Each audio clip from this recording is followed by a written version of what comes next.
Hello, welcome to another live hangout, number 69. Ooh, Um, I'm Boatrek on the Live right one. 69. Once I get to 99 or 100, I'm going to stop calling them Boatrek Live. I want to get to 100 and then I can quit YouTube forever. Oh wow. It'll be archived as you know, until that big old hack comes when everything on Facebook and YouTube gets wiped out by some foreign entity. Everybody's like, "What will we do now that all our YouTube and Facebook is gone?" Not saying that will happen, but Stranger Things. So today is I have with me Galadriel Spot, aka Sohail, Starfleet Boy, and Braxton, and I want to Hey, thank you guys for being here. You guys are welcome to call me G Spot for short, G Spot. if you want. I mean, Okay. you can just call me, Galadriel Spot's fine, but G Spot is what my friends call me. Braxton, have you seen the new episode of Lord of the Rings, Rings of Power? no, but everyone's saying it's so boring, dude. What?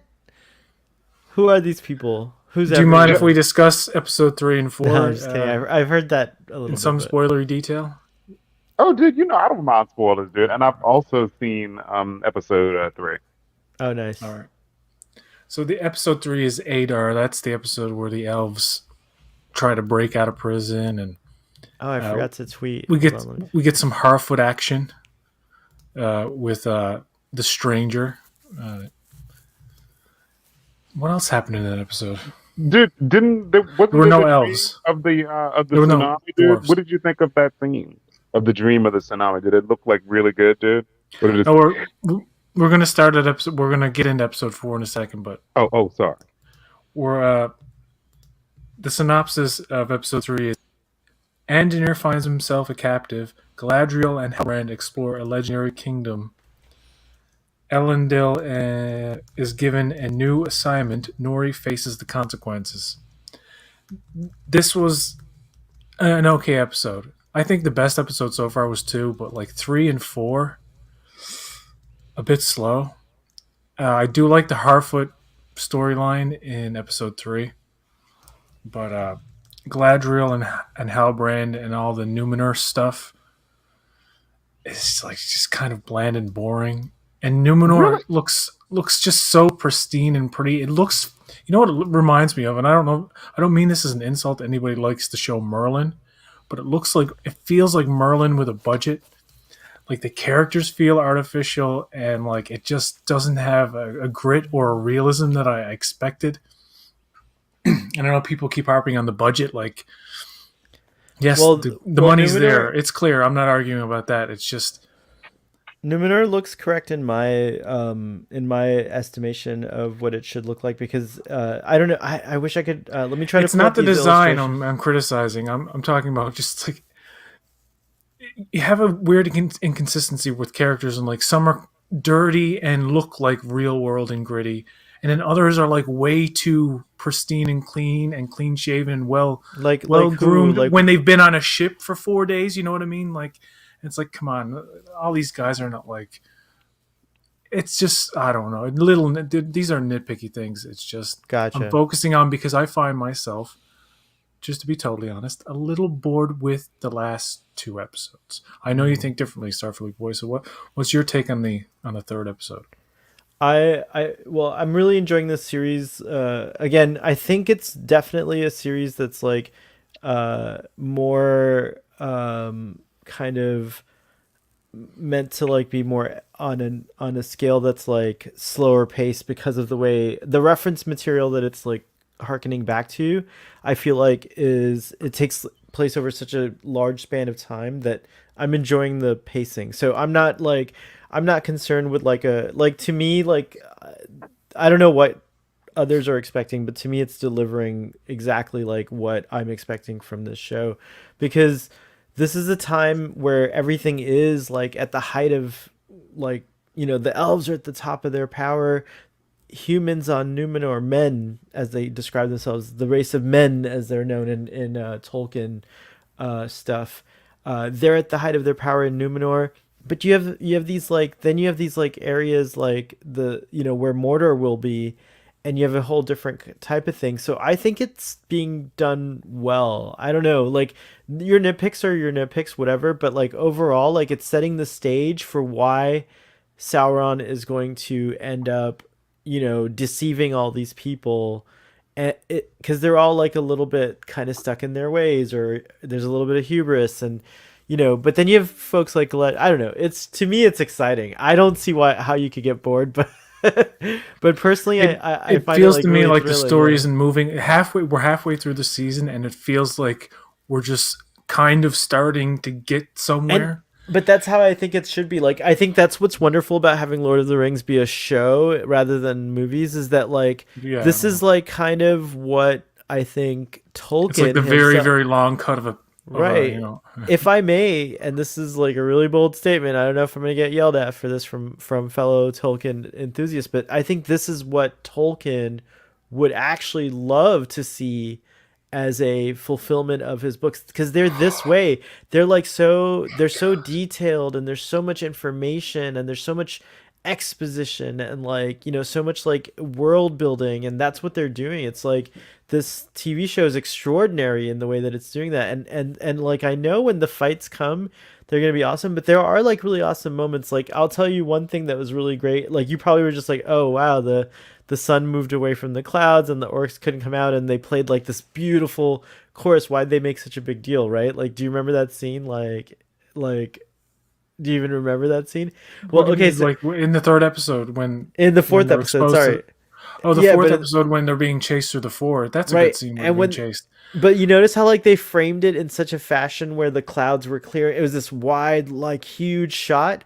That's like a really cool reference. Like first of all, everything looks like it's like a paint. There's these beautiful illustrations and paintings that go along with the various editions of the Tolkien works, and some of them are like what Lord of the Rings the movies were based on. And forget the names of the artists at the moment, but they're like there's two artists in particular. I think it's one is Brian Froud, if I'm not mistaken.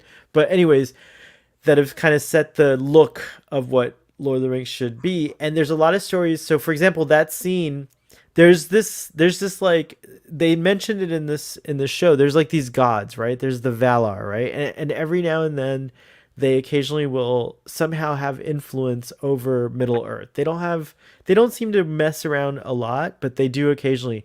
And Elrond talks about it in this episode. He says, "My father Episode sailed." four, right? Let's just move Uh, on to episode four. Yeah. oh yeah, sorry. I'm so like recent Well, right it's the now. most it's the most fresh in my mind Yeah, anyway. fresh in mind. Yeah.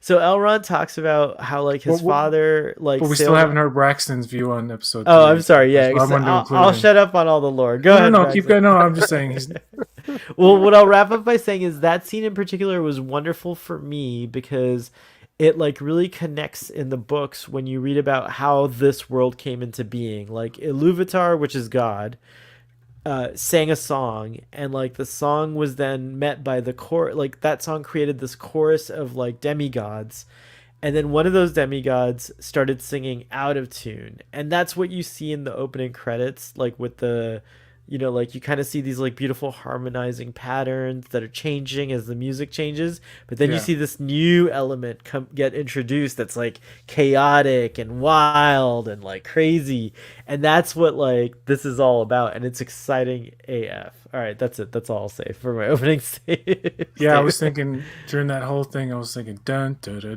dun dun dun dun dun dun dun.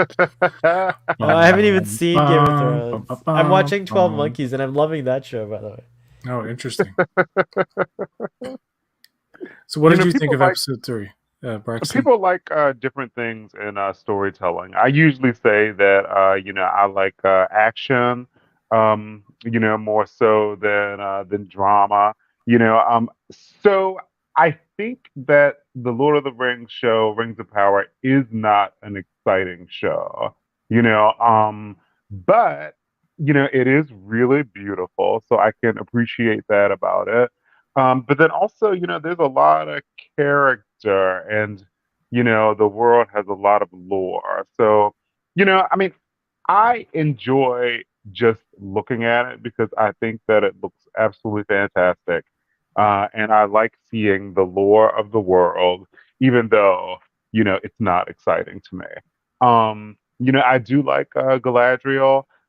So dude, like, give me a quick refresh. Like, what happened in episode 3? I know that they got to Numenor. I thought that Numenor was like really beautiful. We met the queen. Oh, we did see that our dude can really, really fight. I was really surprised by that, dude. Like, he's so. Elendil. No, no, and God, Arondir. Oh no, not Aaron Deere. The dude that Galadriel is with. The dude who rescued Oh, Oh, her. Halbrand. Halbrand. Halbrand. He I breaks couldn't that Halbrand. guy's remember his arm, name. and yeah, Yeah. I was really surprised by Halbrand. And the He did some really weird sus things in this episode too when you get to it. But anyways, go on. sus. mhm. Super But dude, He's sus. but sus. He is. but I totally want Galadriel to hook up with the ship captain, dude. But even though Yeah, like that'll I be know nice. like it's forbidden fruit. And I totally enjoyed the scene where the elves were trying to break out of the prison camp and like the dude got his throat cut. Like I thought that was a really good scene. That But like episode was also epic, but this one for me surpassed it. But anyway, sorry, go on. but the orcs look great. They look different than what I'm used to. I've only seen the Lord of the Rings movies. I've never seen the Hobbit movies. I'm not like way into the world, but to me, 3 was pretty solid. I enjoyed it. Like I said, I don't think the show's exciting, but I do like its lore building, and I think that it's really beautiful. The Yeah, you other can't thing argue that it's that's very good looking in terms of just like you can see the money on the screen. It's just, yeah. Go ahead, Starfleet boy. I was just say the other Or thing that's sorry, cool. Galadriel. Or sorry, G Spot. G G Spot. spot, G spot. The other thing that Braxton reminded me of is like I also especially in episode 4, and I'm sorry Braxton, I know you haven't seen it, but in episode 4, I feel like this show kind of gave us like a glimpse, and if the show pulls it off really well, I'll be very impressed because I feel like this show gave us a glimpse into like another aspect that we haven't really seen fleshed out, at least not in the previous like cinematic works, maybe in the animated works. But anyways, the orcs are being developed in a way that I find very interesting. Like I think it's interesting to see like more of the orc perspective when we finally meet Adar, the guy at the end of episode 3, Braxton. To me he's a very interesting character. Like they don't explain much about him in this episode, but I have a feeling he's like a half orc, half elf, like not Oh quite fully corrupt. wow! Well, I don't know what he is, but he's got something going on, and he's a corrupted, not quite corrupted, or he's corrupted in a different way. Sauron is a sorcerer, right? So he messes with his people that he puts either under his spell or captures. And that's the other thing that I thought was really good is like you do get that sense of danger from the orcs, like in particular in episode 4 when the kids they go to do this stupid thing that they think is heroic because they're running out of food, and the one kid who has that blade just like his little journey through that whole thing and then the whole chase scene. I mean, I feel like that's really big action, PJ. Actually, Oh, to be that's I action, was yeah, gonna it's say like that yeah. out of episode all of episode 4, the Southlands element of it is the part I enjoyed. It's just it is one of these shows that where it hops around so much. In some episodes you're missing certain characters, and we there are characters yet to meet. So you know what I mean. They're stretched thin in terms of like Yeah. what holds my interest. But the Southland stuff, the stuff where the two kids have to go into the village, well, they don't have to. The kid volunteered. The one kid's Right. really scared. Here's where another nitpick, that earlier nitpick comes into play. The kid, the tall, skinny kid, is like dirty as hell. And then there are other people in the same kind of party who are like very clean. Like, are some people getting baths and some not? Like, they should look all very strung out and disheveled. And there's a inconsistency in that nitpick. But anyway, when he gets the whole thing with the orcs, and the orcs are like, we're gonna look for him all day, and they will look for him all day and all night. And this kid is like, it's like a horror movie. It's like trying to escape the monsters, and it's very well done. His leg is injured, and when I he love needs to, he uses that sword again. I'm confused, a little confused about the sword. Okay, well, you stick it in your arm to get the blood to make it whole, but do they ever show it like disintegrating back into the shard that it was? Because what's the timing of that? I wonder. Like, how long does it stay a full sword before it goes back to I normal? Like, I don't I'm know. calling it the vampire sword, and I think that thing will just like get stronger the more it sucks out. It's like to like win, you give a little like it's a pretty cool spell that's on it, which is I think the orcs. Interestingly, I think that might be Adar's sword. Like maybe they're trying to find it for him. I don't know. It's interesting. Like Well, do you think it's like with the ring? It was kind of like a metaphor for addiction, or I think that where it's like like the guy, it's literally like track marks on your forearm, and the right old dude shows the kid, it's like, I was hooked too on the the sword. Like, I so know it's the yeah, power. You know what I mean? that's a great interpretation. I like that because I think it is that, but also, Sauron again messed with a lot of different things. We'll call them technologies, for lack of a better word, before he got to the technology of the ring, like the way the ring works. You know what I mean? So like, this must be one of his creations. But I wonder if it belongs to this elf guy, the Adar. Sorry, I keep saying Adair, but Adar, the guy we met at the end of episode I assumed three. it was Sauron's It could be, but I don't know Sauron's sword. because Sauron carries a mace, if I'm not mistaken. Like he wields a mace and doesn't. I don't know if he wields a Okay, sword. yeah, okay. Yeah. I don't know if he ever wields a sword. I'm not sure he ever does. But he creates weapons. He creates a lot of things. He curses things. He enchants things. I mean, this guy is like, he's wild. Like, wait till you meet Sauron. Now, I'm not sure who Sauron is. My bet is on Halbrand because he's a shapeshifter. He's a deceiver. He is just. Wait till you guys see. Sauron's gonna fuck with all these people. It's gonna be really good when you guys see the way he deceives everyone. It's gonna be like, oh my god, the rings of freaking power. And they're constructing the tower a lot faster than I thought they would be. So I think, Really? I mean, like, yeah, it's like, how many days have passed since they started? Like a yeah, I don't few, know. I right? have to kind of pay attention. Maybe a I'm week. sure. I don't know. It can, but those dwarves are working their asses off on that construction. Like, yeah, it's not fully Do you get a constructed. sense It's of the just the passage of base. time in this? Do you feel confident in like how long things are Well, taking? Because it seems to be very sequential. Like these last four episodes seem to have only taken place within a couple of days. I do It think that seems I that's. could go back and probably think differently of it, but time to travel, that's also you got to take into account. Like I do how think long are that's people accurate, taking to but get to places? Yeah.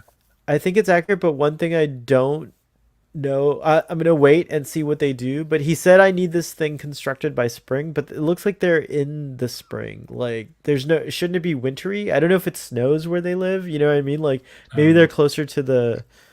I feel like Linden is in a place where it might snow. So I don't know. Like there are inconsistencies like that I can see how people are gonna be like, oh yeah, it doesn't make sense or whatever. But for me, I'm gonna wait till the end of the series to like really hammer down on the critiques. But right now, I'm enjoying the setup. Is I guess where I'm at. so Elrond finds the secret door Right by where the knocking dwarfs on are mining this precious gem of some what they call it? I forget the name of it. Mithril. Mithril. When I So looked at it, I was like, "This is obsidian." I'm like, "No, obsidian is not. do you guys It remember doesn't look like that." Frodo's shirt in Lord of the Rings, where the one he's wearing when he gets stabbed in the That was mines neither. of that's Mithril. Oh, So that shirt is made. Remember, they describe it as like super light as a feather, but very strong. hmm. So here is so.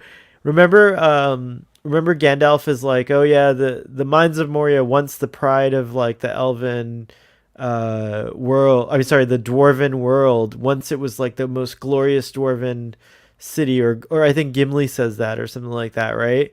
But when you see like, and you see that here, you kind of see how glorious it is. Like, it's a pretty amazing place, Khazad-dûm.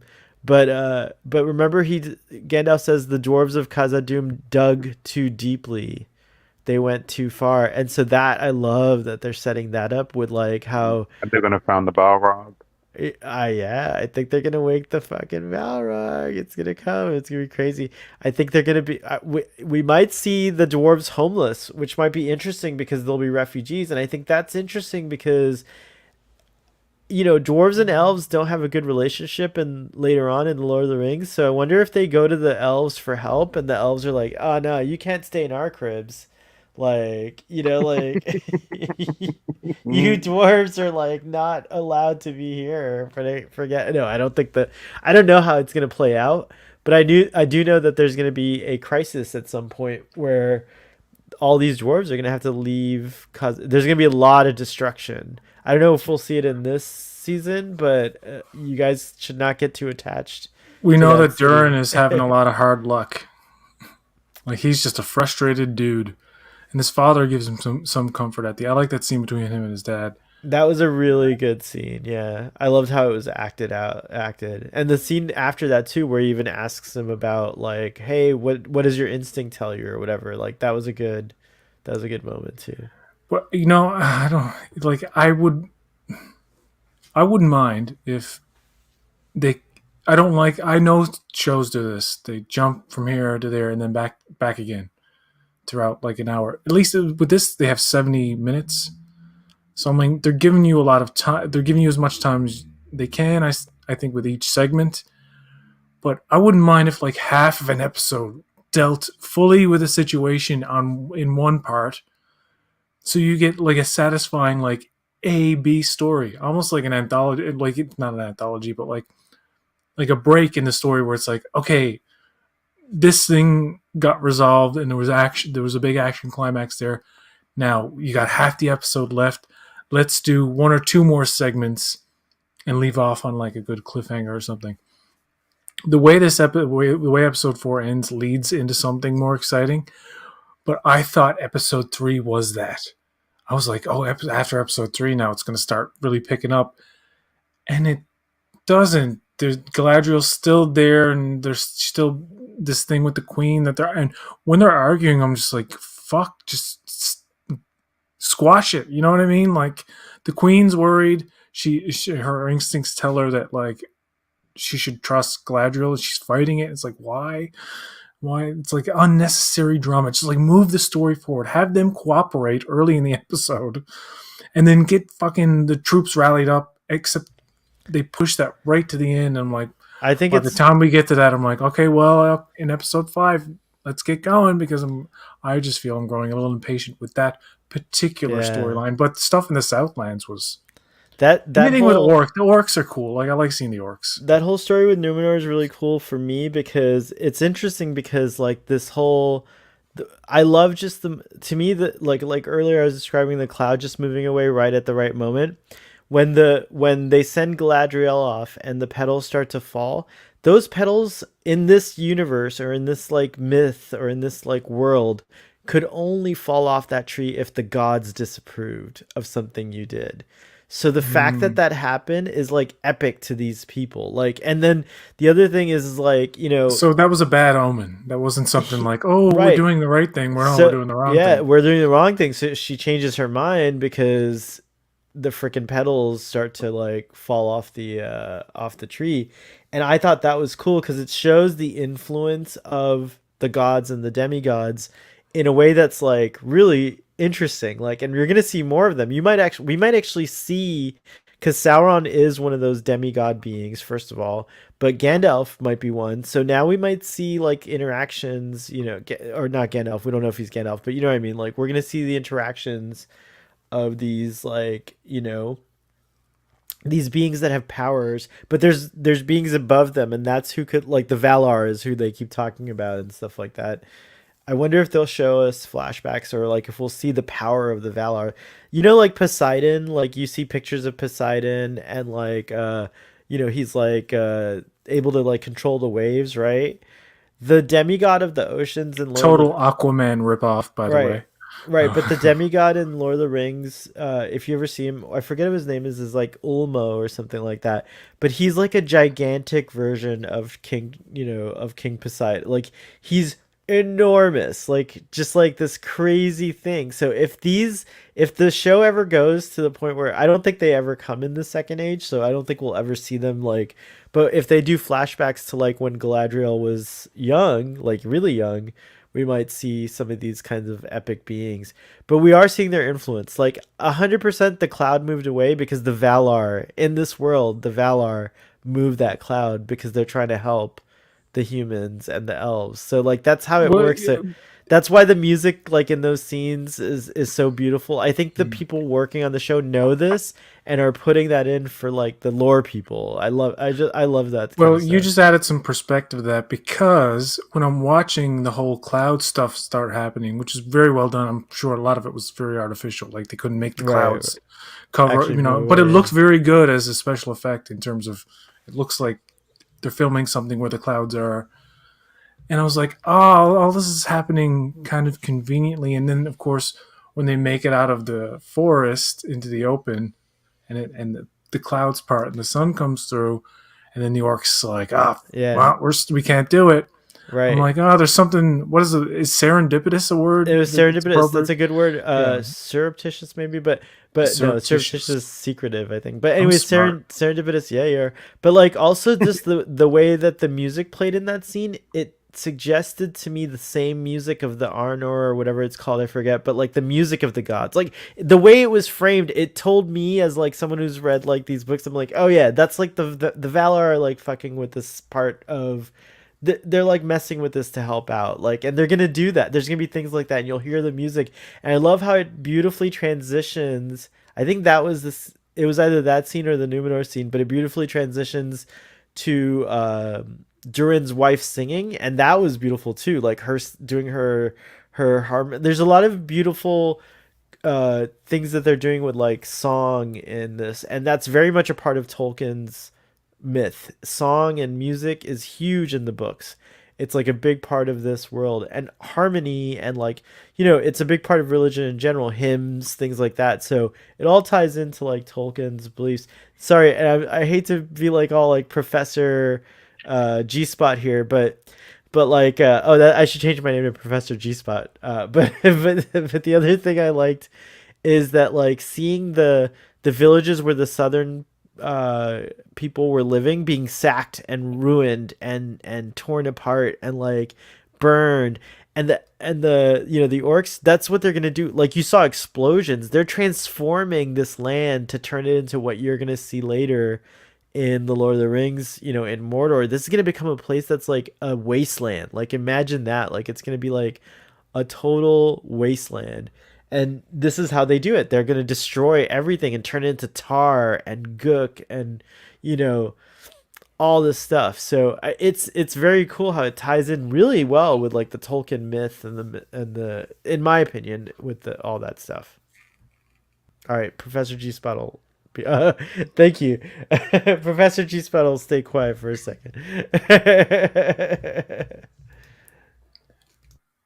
Yeah, so here's hoping the show gets moving a little faster for me. How would you feel if the next episode was kind of like wasn't much action, a lot of talking, a lot of exposition, and then you're like, well, there's only three more to go. I think we're past the halfway point. It's time to ramp it up. We need to do it lower deck style because lower decks is smart. They save all their least interesting yet good episodes for the first half, and they always tend to have like their way better, not way better, but like better episodes in the latter half of the season. They up the stakes, and that's a cartoon show. So I think that may be their plan here with Rings of Power. Like people are like who are finding it a bit of a drag. I think We're I'll still. tell you. I'm mildly interested. I'm just not as interested, nearly as interested as I thought I would be. My My brother prediction. tried to. Oh, go ahead. Sorry. Oh no, I'm just gonna say my brother tried to watch with his son, and my nephew is 10, and he's afraid of the orcs, dude. Oh Mm, yeah. Hmm. But I that's was gonna scary. say that I thought that the viewership for the show would be super high because like it's. I mean, it's not like Game of Thrones. There's like no sex and no nudity, but the orcs are scary, and there's not like a ton of like gross violence in this. So I thought it was kind of like, I mean, it's not all ages, but it has a wide audience. I Like I agree feel with like that. I agree with that I, 100%. I feel like It is generally family friendly. Yeah. I've seen worse on network television in the night. So Yeah, I feel yeah. like 12-year-olds can watch this. I think Like, oh yeah, so. Yeah. I would totally yeah. agree with that. Yeah. Mhm. Yeah, I agree. And it feels like, to me, like the Lord of the Rings movies themselves were family movies. I remember we would watch them over and over with my parents, and so I feel like that's fun. Hopefully some kids out there are enjoying this with their families too. I That's feel like cool. they're like, they're kind of like well, I mean, I guess they were rated PG, but I feel like they're kind of PG-13 they are because the PG orcs. 13. Okay, yeah, because the orcs are scary, dude. Yeah. Yeah, but that yeah. Maybe in the UK it was like 14 or Mhm. 13 plus. If I think they were in Canada, they were today if they were re-released, they'd be like PG. I mean the elf dude, what's his name? There's a beheading in Arondir. Fellowship, isn't there? Like an Yeah, but actual beheading you Arondir see straight on. stabs that one orc all the way through in this, and there's blood, like, and the orc actually like cuts that kid, and licks the blood off of They his make a thing. conscious effort not to be like, I wouldn't say gratuitous, but they don't want as much bloodletting as probably would have happened in some of these scenes. Like for Right. example, in episode 3 when they cut that elf's neck, they do Hmm. it in a slow motion Yeah. way where you're seeing the wound right before it starts gushing, and then you And then he don't really covers see it. it. Yeah, it's Right. like Right. Oh, nothing's gonna ever top, I think, in TV, the Red Wedding. I don't know if kudos to Game of Thrones on that one, because that was like, I when I saw that, like I was like, what did I just? Do you remember the Red Wedding, guys? it's like something out of a friggin' horror movie, like But it some of was the game. Yeah, it was Did that wild. many people? Did that many people get killed, dude? Oh, dude, the Red it's Wedding is notorious for being one of the, if not in the top, or probably the most violent, thing on TV, right? shocking Yeah. mass murder scenes in anything. Is that the one where Jeffrey died? No, Joffrey's. This was the Joffrey. wedding. This was what's her name? He dies at Uh, another wedding, doesn't basically he? all the Doesn't he Starks die at the get. White Wedding? Yeah, I Or think there's so. another wedding. It's Something. called something else. The Starks all die at the Red Wedding. Basically, Mama Mm. Stark and her baby cubs all die at the Red Wedding, and then that's when Arya wants to seek revenge. And it was that old guy who played. So He was isn't playing Doctor. Sansa a Stark? Right, and Arya are the only ones that survived, but they're Oh, married. But they're married. Well, Arya is not married, but Arya went on her journey. Remember, she got like lost and all hmm that stuff. But uh, that's funny. We're talking about Game of Thrones. and We just she's with switched like it. the I, black and the I white. just to steer it off the Game of Thrones track. What do you think is better? I want to steer it away, but House of Dragon or Rings of Power at this point? Which Well, I one haven't even do you watched look the forward to new. most? I It's look forward to House of Dragon more than I do Rings of Power at this point because I It's To think all me, it's it's that more the other way it's more drama, around. dude. focused and it's got that hardcore grittiness to it that I don't necessarily look for in Rings of Power. I mean, it's the level of family friendly that is. I don't know what I'm saying, but I'm. it's not. I'm not comparing it that way. You know what I Yeah. mean? But I it's mean, just it's yeah. better writing. The dialogue's better. It's just I know House How of that the it's Dragon the is thing much, people much say like better. the writing's bad. Or I'm not saying the writing's bad in Rings of Power. I'm just saying the conversations they have in the show aren't of particular interest, and I find some of the exchanges are way too poetic for their own good and come across as pretentious. Not because I can't understand certain words, which is just true in some extent, I think the but show. it's just I think that the Lord of the Rings show is constrained in that way. It's never gonna. yeah, First of all, let me just say that that's like. correct. First of all, let me just say that like. To me, in my mind, Hot D exists because of all of that exists because of Lord of the Rings. Like, there's no choice in my mind. Like, if I could only pick one, it would be Lord of the Rings. Like, I'd abandon all the others. But that being said, I am also enjoying Hot D, but I'm gonna pause it. I'm not gonna watch it until it's over for the season because I wasn't really too interested in Hot D, but this has me captivated. So what I'm doing is I really want to catch up on 12 Monkeys, so I replaced my Hot D time with 12 Monkeys. So as soon as I can get through 12 Monkeys, the sooner I can get back to Hot D. Dude, that hot D is good, dude. I know I heard some things, Okay, but I I heard I, some wa- good I things. want to Yeah, ask you something, Starfleet boy. yeah, There's a new movie out starring Viola Davis. It's called The Woman King.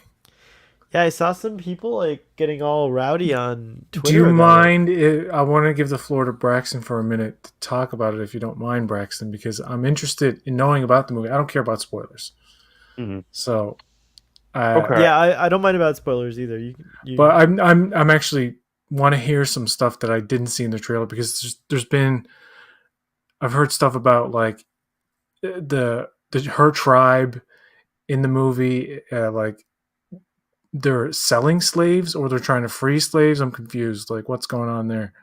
So really, they're okay. So Viola Davis, so it's like they're called like so the country that is now currently Benin, like it's between like Nigeria and Ghana, like it's like on the coast, along like the east coast of Africa. Um, so that's where Dahomey is. Like Dahomey used to be called Dahomey, until 1975, until it was renamed like the Republic of Benin. So like that's where it's taking place. So men and women are in the military in the country, but there's these women, and like these are supposed to be the women who like the Dora Milaje from Marvel is like takes from, is inspired by, and there's actually pictures of like these like Dahomey women like from like around 1900. I was like looking at pictures of them and I was like, oh They wow, that's existed from cool. the 1600s until 1904. So yeah. But yeah, they have conflicts with neighboring um populations, and they regularly, it's like a regular practice for them, seemingly, to take prisoners of war, as they're fighting. And then the Europeans, like, oh, you got some prisoners of war, like, oh, here, like, Mm. take some like whiskey and take some horses and some guns, like for these prisoners, So, that is happening in the movie. Now, they kind of talk about it. There are some prisoners who are taken who are very important to other characters, so they go in search of them to free them. And But yeah, I mean, that's the main plot of the movie. yeah. So like, Viola Davis is like the leader of these women. Like there's like a brave girl with like the heart of a lion who, like, I feel like she's like the audience's like cling to character because she's like a girl and she's new and she's like, trying to find her way. Like a thing that uh women get treated like shit, dude. Like, man, in this movie, there's so many women who are just fucking treated like fucking hell. Like that's how the girl comes to, be with this like tribe of like, or like this like band of warrior women, is because like, her father wants to like marry her to like a man who's like 50 and Mm. fucking like slapped her. So she's like, no, I won't be with this man who's gonna beat me. So like she goes and she's like with these women. And dude, like Viola Davis is so good. The action is amazing, dude. Like I would love to see the action scenes just like um combined together in a reel. The action, like, and the choreography was just absolutely amazing. You It's know, it has that PG-13 violence, so there's nothing gruesome or anything like that. I mean, they're fighting with swords and like there's battle scenes but they have to go the PG route where like you see slashes, but you don't see the blood. Yeah, Type of thing. there's very little blood, but but it's super duper violent, dude. Like the action is great. Like they cut a lot of throats, you know. Um, but yeah, like and there's a lot of consequences to this. Like a lot of those women die, you know. It was very difficult to see like the Europeans and like slave ships and like people being like sold and then put on slave ships. So the thing is like I experienced generational trauma. So when I say that, I mean just like the things, like the experiences that like my grandparents have had that they have shared with me about the cruelty that they've experienced at the hands of racists in the United States. Um, like like my grandmother, like my grandparents were born in like the 19 teens and like the very early 20s, Hmm. so like you know so and they told me about all that stuff, so like I don't know, generational trauma, I feel like I have experienced the things that they've experienced, and so That's dude, legit. That's super legit. I will not go see movies about slavery or movies about the Holocaust because I don't want to see movies that are gonna emotionally punish me. And this movie beat me up. Like my jaw and ribs are sore, dude. Oh wow. Like Oh, really? bam, bam, bam, bam, bam, bam. You know? But the action was great. The acting was really good. Dude, Lashana Lynch was real, real, real, real good, dude. Yeah, Um, she's good in the last Bond movie as well. yeah, yeah, yeah. Lashana Lynch was great, but I think that this movie was really, really good. Like I said, it did beat me up, as I was like, like at the end, like, I kind of had like my like face in my hand and Yeah. and it was hard, man. And like I got in the car, dude, and I was like riding, like not listening to any Were music, and I you like were you glad you went despite Wow, that? that's heavy. mm, Were you glad you went and saw it? yeah, And dude, would you recommend it to other people? it made me feel a lot of things. Like, like I said, I called my little brother, I talked to my little brother about it, because like, I don't know, I feel like whenever I'm like feeling a way, I Yeah. called my little brother and we talked about it, and he was like, "Oh, damn, dude, like I gotta see it." I was like, "Oh yeah, dude, like, you gotta see it." So I think that I would encourage people to see it, but you just have to know that in some ways it is a very hard watch, but the action is Right. great and the action is great. There's like this like super interesting, like the thing that I think is super interesting about like the story is that so Viola Davis, when she is a young woman, she is captured by like one of the warring factions, and she is held as a prisoner, and she is raped like multiple times, and she ends up getting free, but she says like, "Oh yeah, like I got free, but like by the time I got free, I was with child." Mm. So like her friend, she had the baby, and her friend, and she was like, "Okay," like she gave the baby to her friend, and she was like, "Hey, like get rid of it," like, and the friend could not kill the baby, so she ended up like giving the baby to like these people. And so like ultimately like the baby came back to her, you know. Does she fight And her own daughter in the no, movie, or are no, they like her together? her daughter becomes her protege, and she Okay. sees and she sees that she's like, "Oh my God, who's this girl who's like just like Well, me?" Like but I she can't. doesn't know at first. Okay. Mm. But She doesn't but the thing realize. is, Okay. the girl has like a like a birthmark on her back. She's got like a special mark, and so like when she saw the mark, she knew that that was her daughter. You Oh, know, okay. and so her daughter in like this big battle, her daughter was captured, and she was about to be so so a slaver. He's not the dude who bought her is not a slaver.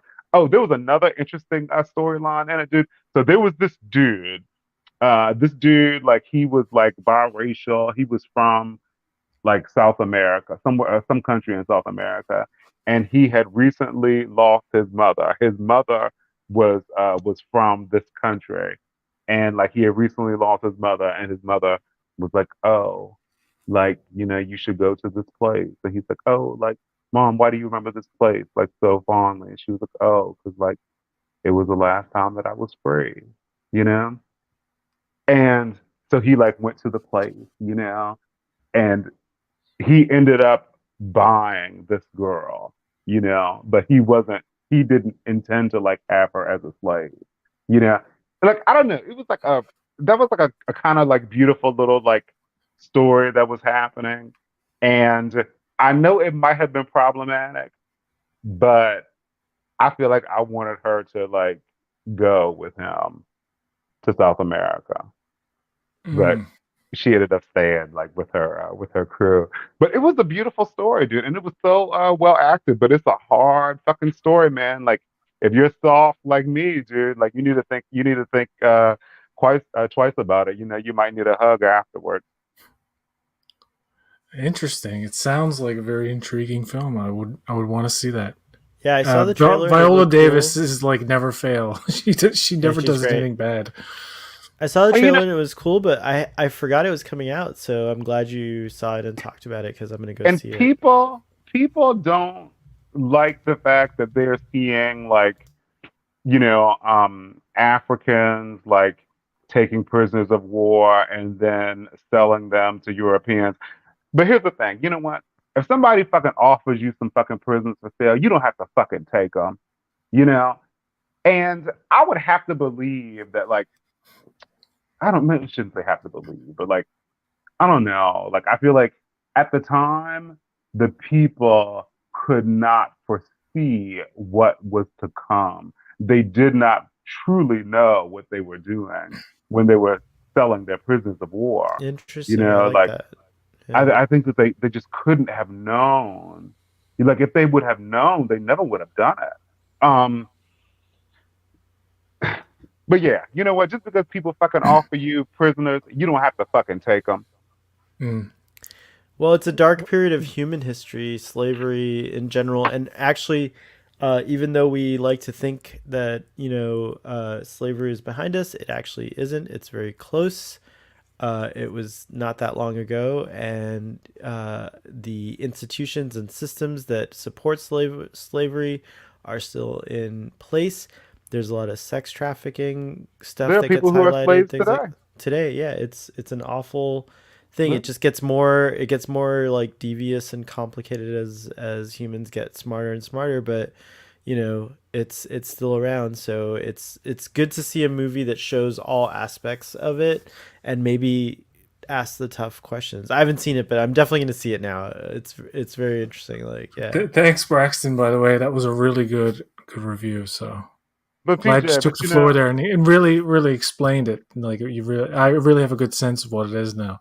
mhm. And wish you hadn't have told me that stuff about the secret daughter. Oh no, I'm joking. No, that PJ, it was so impactful to me. Like I just like was just thinking about it. Like I thought about it no no multiple I, times. that Like was a good review. I like it.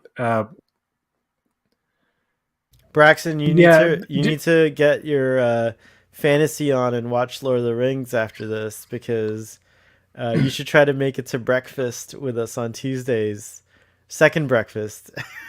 second breakfast, dude. Wow. You should totally come. are any of you guys caught up on She-Hulk? I have not started the show. I just don't have a lot of time to watch What? shows. Yeah, I haven't Oh even my started She-Hulk. god! I know. Are you watching it? Are you guys both watching it, I guess? How far are you in the Braxton? Are you caught up? Dude, She-Hulk doesn't interest me. Like I watched 2 episodes, and you know what, dude? You know what? I feel like I'm watching fucking Lifetime or some shit. Like, she's fucking like on her fucking like dating You're app wait shit. like Like, what? I'm I feel sorry. like I'm watching fucking Lifetime and shit. I feel like I'm Oh, watching Lifetime. Okay. like women's interest television. Like she's like twerking with Megan the Stallion. You know what? No thanks. Really? I feel like that's all the elements I want in a show, so maybe I should fast track it. But um, I just have a question. Have you guys seen 12 Monkeys? I have Mm-mm. not, and I have not seen the movie. Oh, okay. Don't watch the movie. Watch Terry Matalas' show. It's really good. I'm on episode 7. When we in a little while, I'm addicted to it. I have to watch the whole thing. But now I'm even more. I was already excited and hype about Star Trek Picard. But now I'm like even more hype about it, and the music's really everything about it's really good. Like if you like time If you travel would stuff, yeah. if you would like you and take a second and talk about it if you want, and I'll put up a So banner. yeah, so okay, basically there's this character. Okay, I kind of don't want to give too many spoilers because it's like a show that like I Yeah, was just be as told. vague as because I plan on watching it. Yeah, It's never available anywhere. I don't know it's why you can. I've looked for it in the past. it might be worth just purchasing, but it's on Hulu here, so I don't know if y'all have a way to watch it like that. Maybe it's on I don't know where would it be Paramount? No, I don't know. I've looked for 12 Sci-fi. monkeys. it, and it's It's a only sci-fi available. show. How do you watch sci-fi shows? I think you might find it on YouTube, like to pay for it, maybe. Maybe.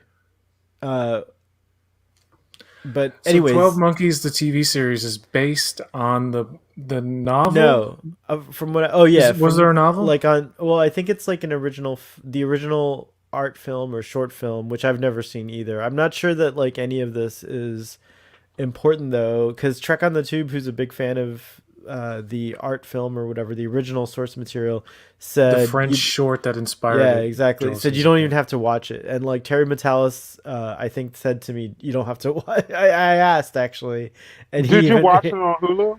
So I'm watching it on Hulu. Yeah, Are I'm the, on. are the monkeys practical or CG? They're not. they're they're not there yet. Oh, The I don't think there are monkeys in 12 Monkeys, but there's the army of the 12 Monkeys. Okay, so here's what's happened. Okay, and what I find extraordinary is that like they developed the show and released it right before the pandemic happened, and then the show seems to like when did it end? Do you know when it started in 2019, right? Or 18? Dude, I thought they said that it started in 12 2015, dude. Monkeys Oh, TV series. 2015, sorry.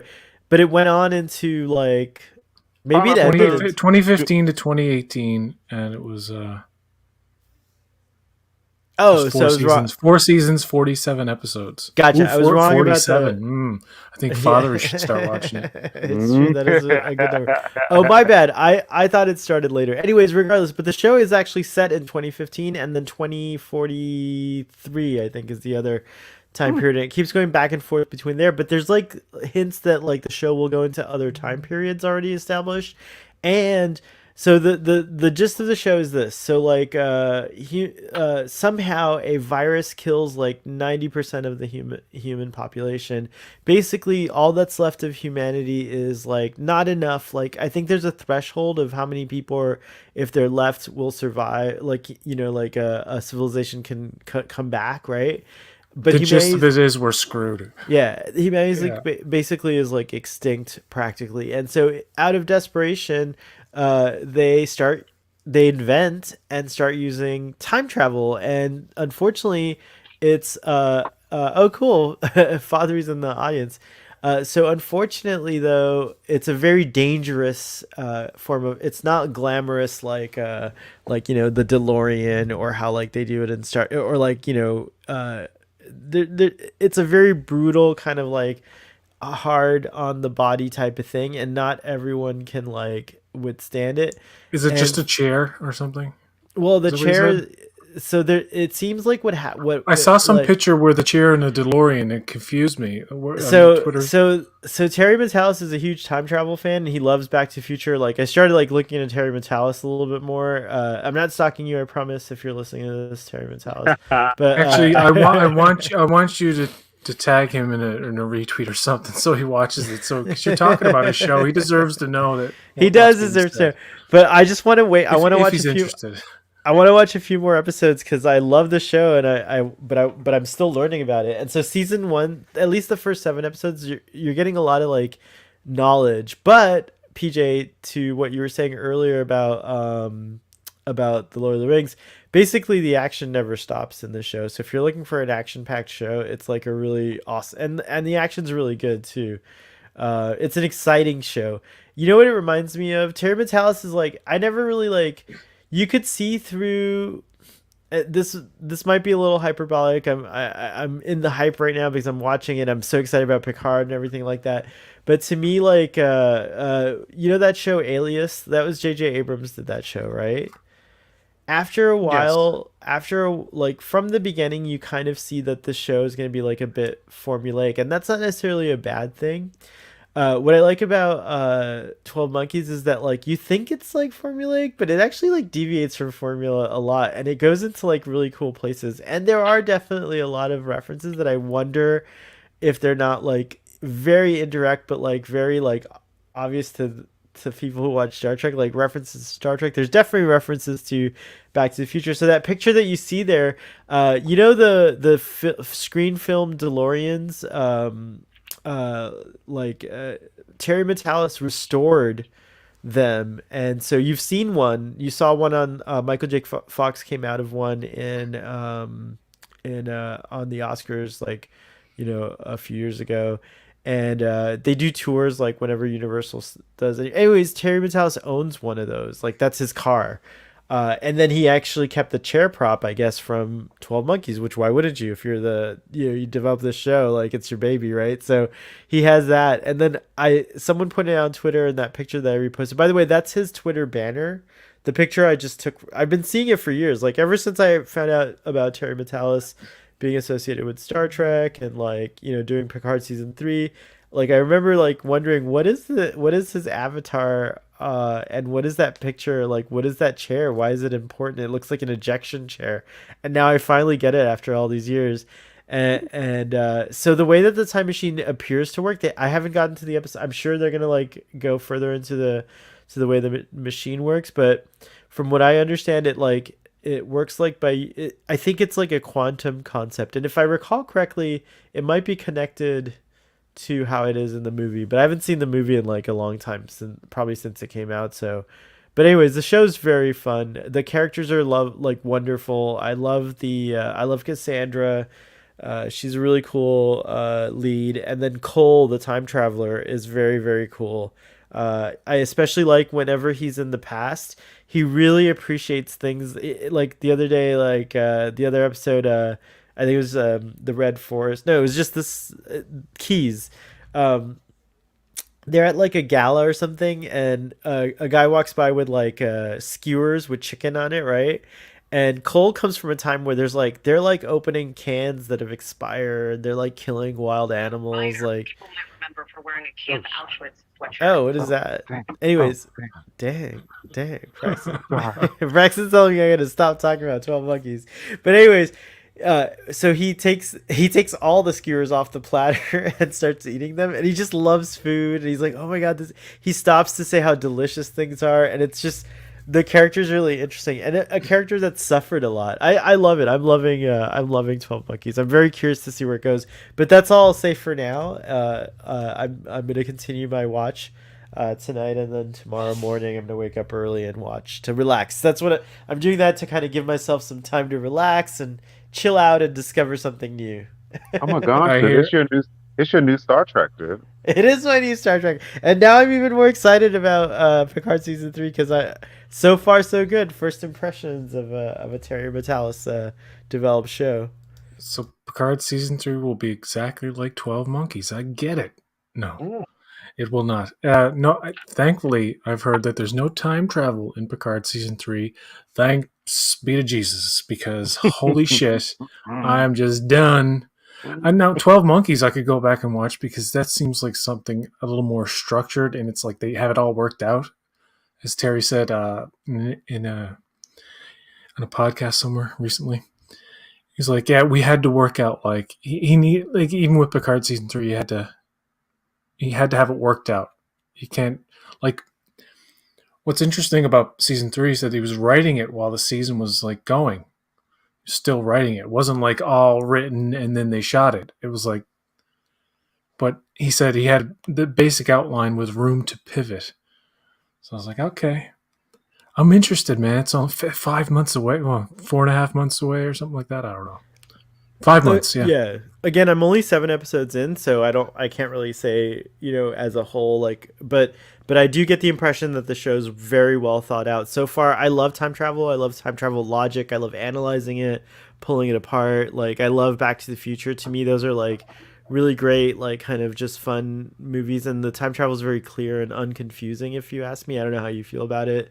And it feels the same in this show so far. Like, I'm not confused. Time travel is not something I have to think too hard about in this episode. It's very simple, and it looks like it's building up to be more complex. But it looks like the show's gonna like let you, kind of get there with it. I don't know. I don't know if that makes any sense. It feels that way, anyways. Yeah. You remember that show Continuum? Did you ever watch that show? I think we talked about it before. Continuum. When was that from? That's a Canadian show about time traveling.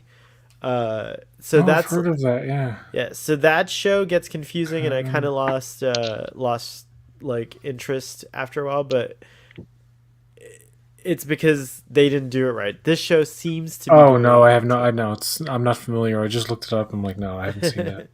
Anyways, don't worry about it. Don't even think about that show for a second. I mean, it had some Remember good Captain Power? Oh, but anyways, 12 Monkeys highly endorsed so far, 7 episodes in. I'm sticking with it. I just want to thank Terry for listening. So, uh, not currently, but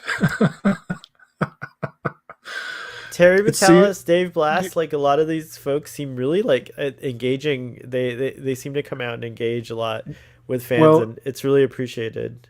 I know he's some kind of controversial figure. I don't mind the dude, and same thing with Is he John. controversial? Terry I want to Matalas say is something about no, controversial. not Terry Matalas. Oh, Robert Meyer Burnett, oh, and right, right, another guy, right. John Campia, seems to be very controversial. Who gets like people get angry at him over like things that are kind of a big deal in the entertainment world, but like in the grand scheme of things, like does he really deserve to be called a piece of shit all over Twitter? Let me just first of all, aside from the Terry Matalas thing, Robert Meyer Burnett and John Campia worked together on the John Campia show. John Campia saw Andor early through somebody else's screener, which meant he technically wasn't under the embargo. So he released his reaction early, and everybody had a really bad reaction to that, called him out as they should. Now, John Campia lately has been seemingly pissed at Disney because he went down to D23 and couldn't get in, even though like it was all arranged and he spent a lot of money and resources to get down there, blah, blah, blah. So people think like he's got a chip on his shoulder about Disney, and he's not on the Disney screener list. He was asked to be taken off that a while back. So he's not given screeners anyway. He didn't want, but he watched somebody else's screener with them and reacted before the embargo lifted, and people called him out. But the amount of hate he got in the 24 hours following is so disproportionate to the crime. It's a little scary. I'll just say. Robert Meyer Burnett is kind of controversial because he's associated with some channels that, or he's been on channels. He's a very like open person. Like he'll give people with different points of view a chance, and that's sometimes seen as like, oh, you're supporting them. But he's not really like on a lot of channels so much as he is on his own, like which I think he's like doing a stream now actually. But he had Terry Matalas and Doug Drexler on, and that whole conversation was just fucking beautiful. You got a lot of juicy bits from Terry, trying to avoid spoilers and stuff. Doug's there too, talking about his involvement, the design of the Titan, and like why they changed it, and like very valuable information. And a lot of people who would look at RMB as they call him and say, uh, see ya, Father. I hope you feel better anyway, bud. He's had a hard week, but Oh, it's like some people may miss out on the opportunity to get to know a little bit more about Terry and Doug through that interview. And then Terry leaves after they talk about Picard season 3 for a while, and then it got very emotional all of a sudden, where they start talking about Doug's wife who passed away. And I was like, oh my god, like what a podcast episode. Because I listen to things briefly. I don't ever listen to any podcast or live stream all the way through. Maybe Text Trek and some of yours, like when you do your when I catch them, Starfleet Boy, your reviews of TOS, and now you're into TAS now. But I just want to explain that we all just need to have a little, be more open minded to other people, like the fact that this is how Robert Meyer Burnett and Terry met, is according to them. And Terry tweeted something, and then Rob said something incendiary, and Terry private messaged him and said, "I really liked Free Enterprise. It's the movie he directed that starred William Shatner and that dude from Will and Grace. I can forget his name." And then they struck up a friendship that way. And to be clear, as far as I understand, Terry Matalas did not show Robert Meyer Burnett season 3 of Picard.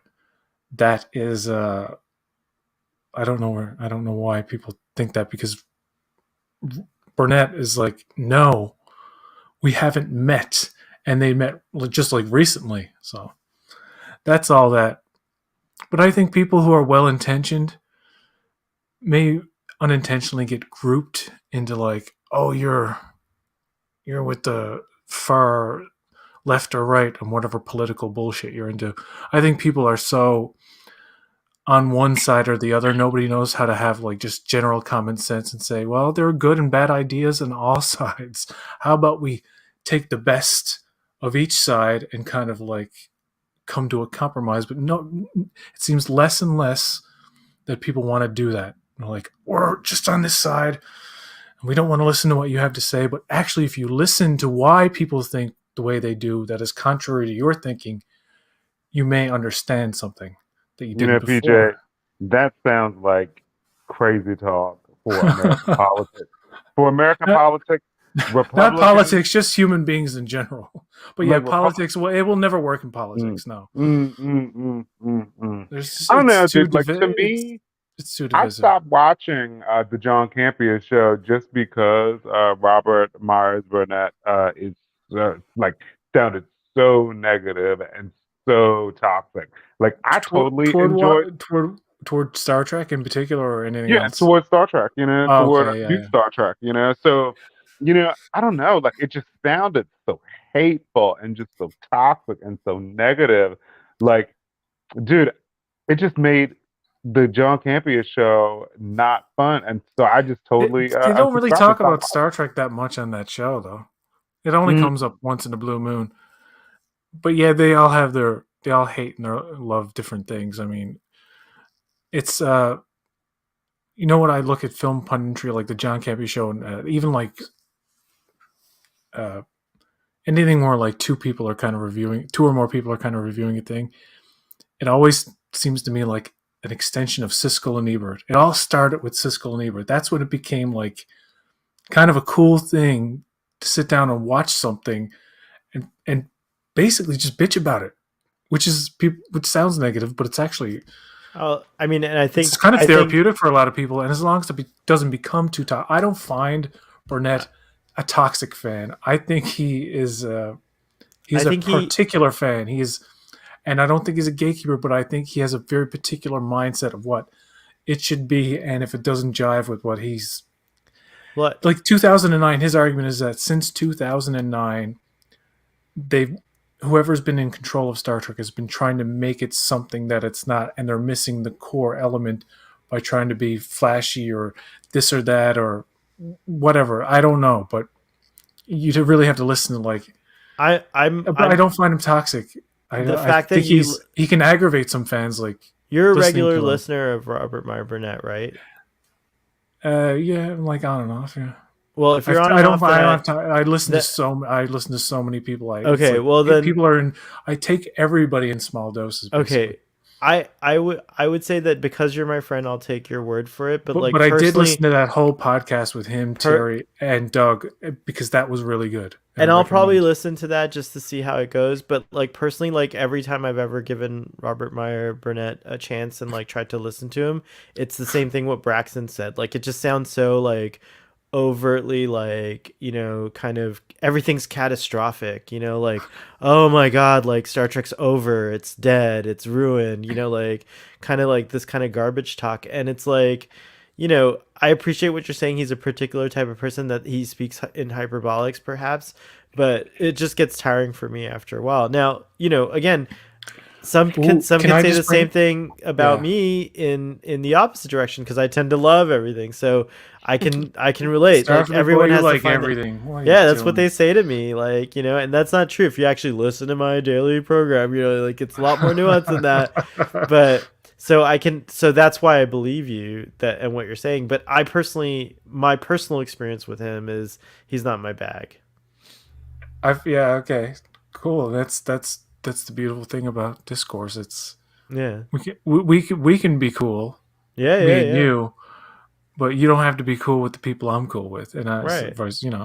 and And we I'm can sure still he's get like along, and we can still be mature about it. and It's he's more cool. than proven his like, I like what you said about the Siskel and Ebert kind of starting it all. I mean, Robert Meyer Burnett is definitely educated in film and like definitely knows a And he lot. has I a just think history that with Trek that it's interesting to hear his sure, perspective. but I think just like for me personally, his approach is just kind of repulsive, and I'm just like, oh, I don't. I want to hear like the stories. I want to hear like the good stuff. I don't want to hear like I don't want to hear about how you're gonna save Star Trek with all your vitriolic, talk. So many people love Star Trek, and you're disacknowledging them, and it is a form of like maybe not gatekeeping, but a form of like not like Robert And Mar- to be fair, he gives credit to shows like Prodigy and Lower Decks, which a lot of people who kind of but only hear that part of it.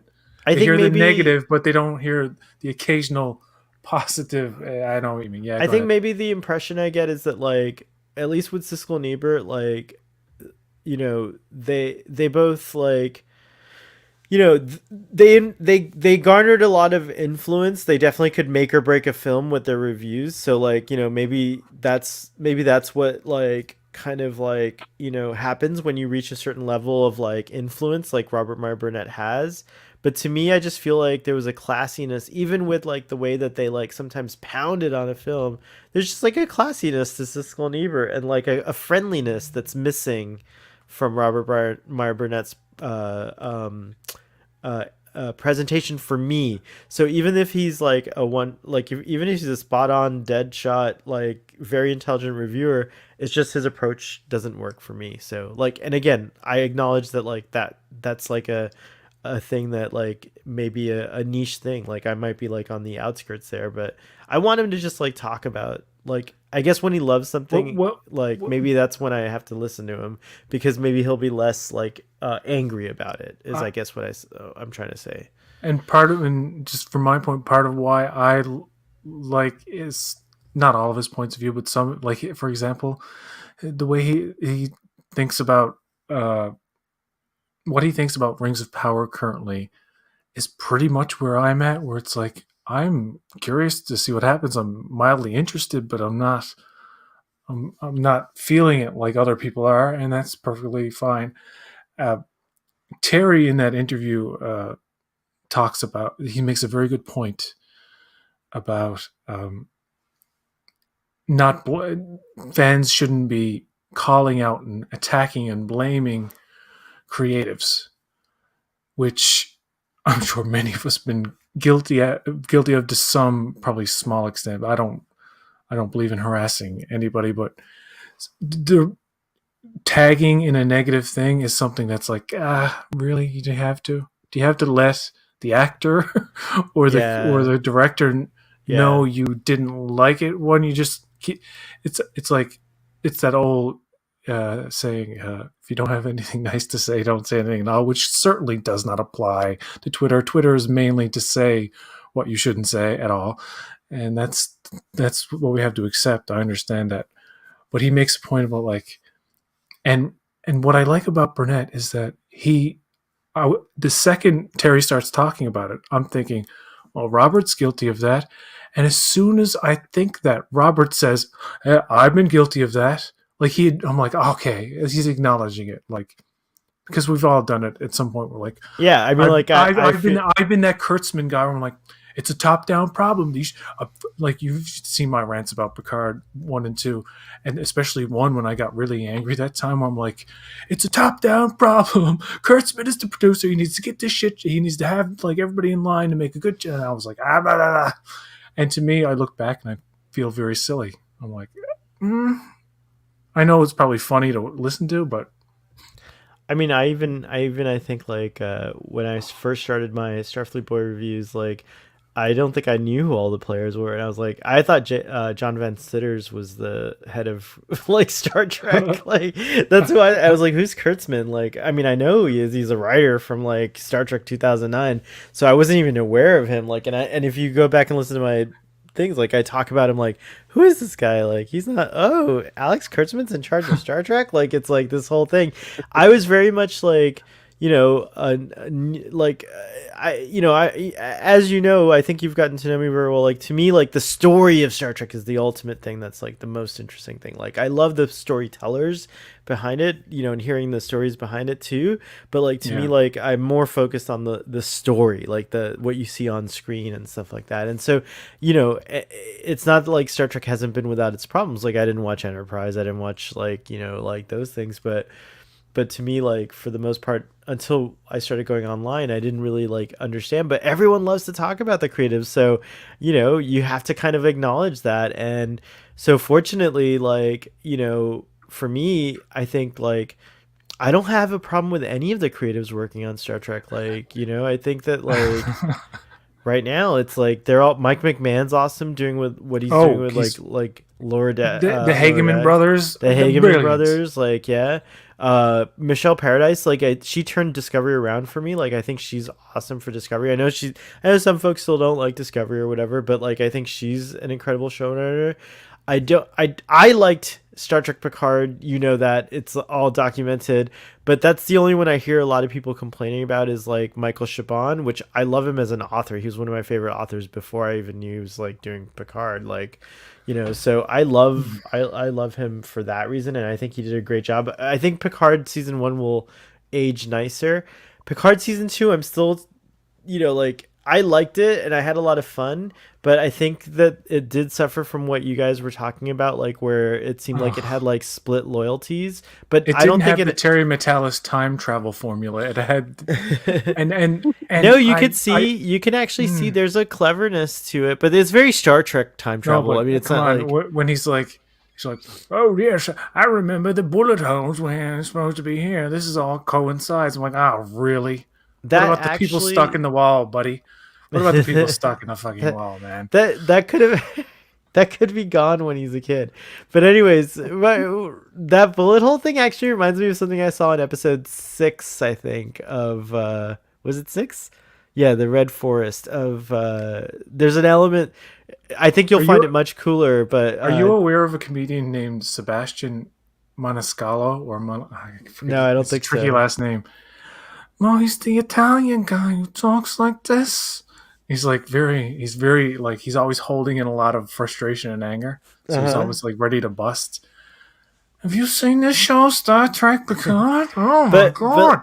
That's the way he's like I would totally love to hear him roast because I've been watching his specials lately. I don't know why. But I think Akiva Goldsman is crushing it with. I think most people. Oh, sorry. No, keep going.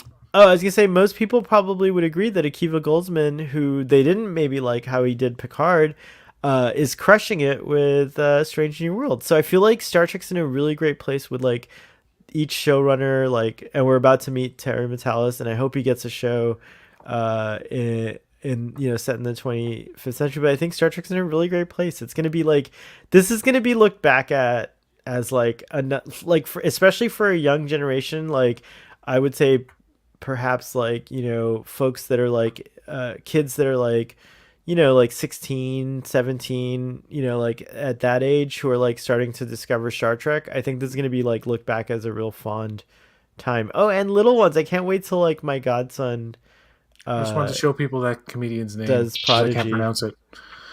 Yes, I see what you're saying. Maniscalco. We shouldn't, and we should if anything, praise creators when they're doing something we like, and if they're not doing something we like, leave them alone.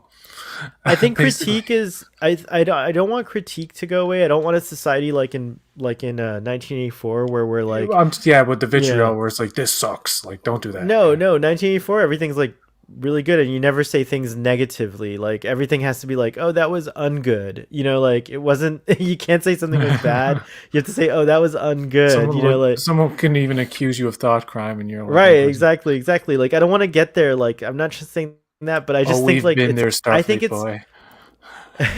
I think you're making me realize that there's a checks and balances, and like what you were saying that maybe whoever Robert Meyer Burnett or maybe Tara Matalas was saying that like let people say their thing, and maybe sometimes just let them say it, and you don't have to respond to it, and maybe that's like okay.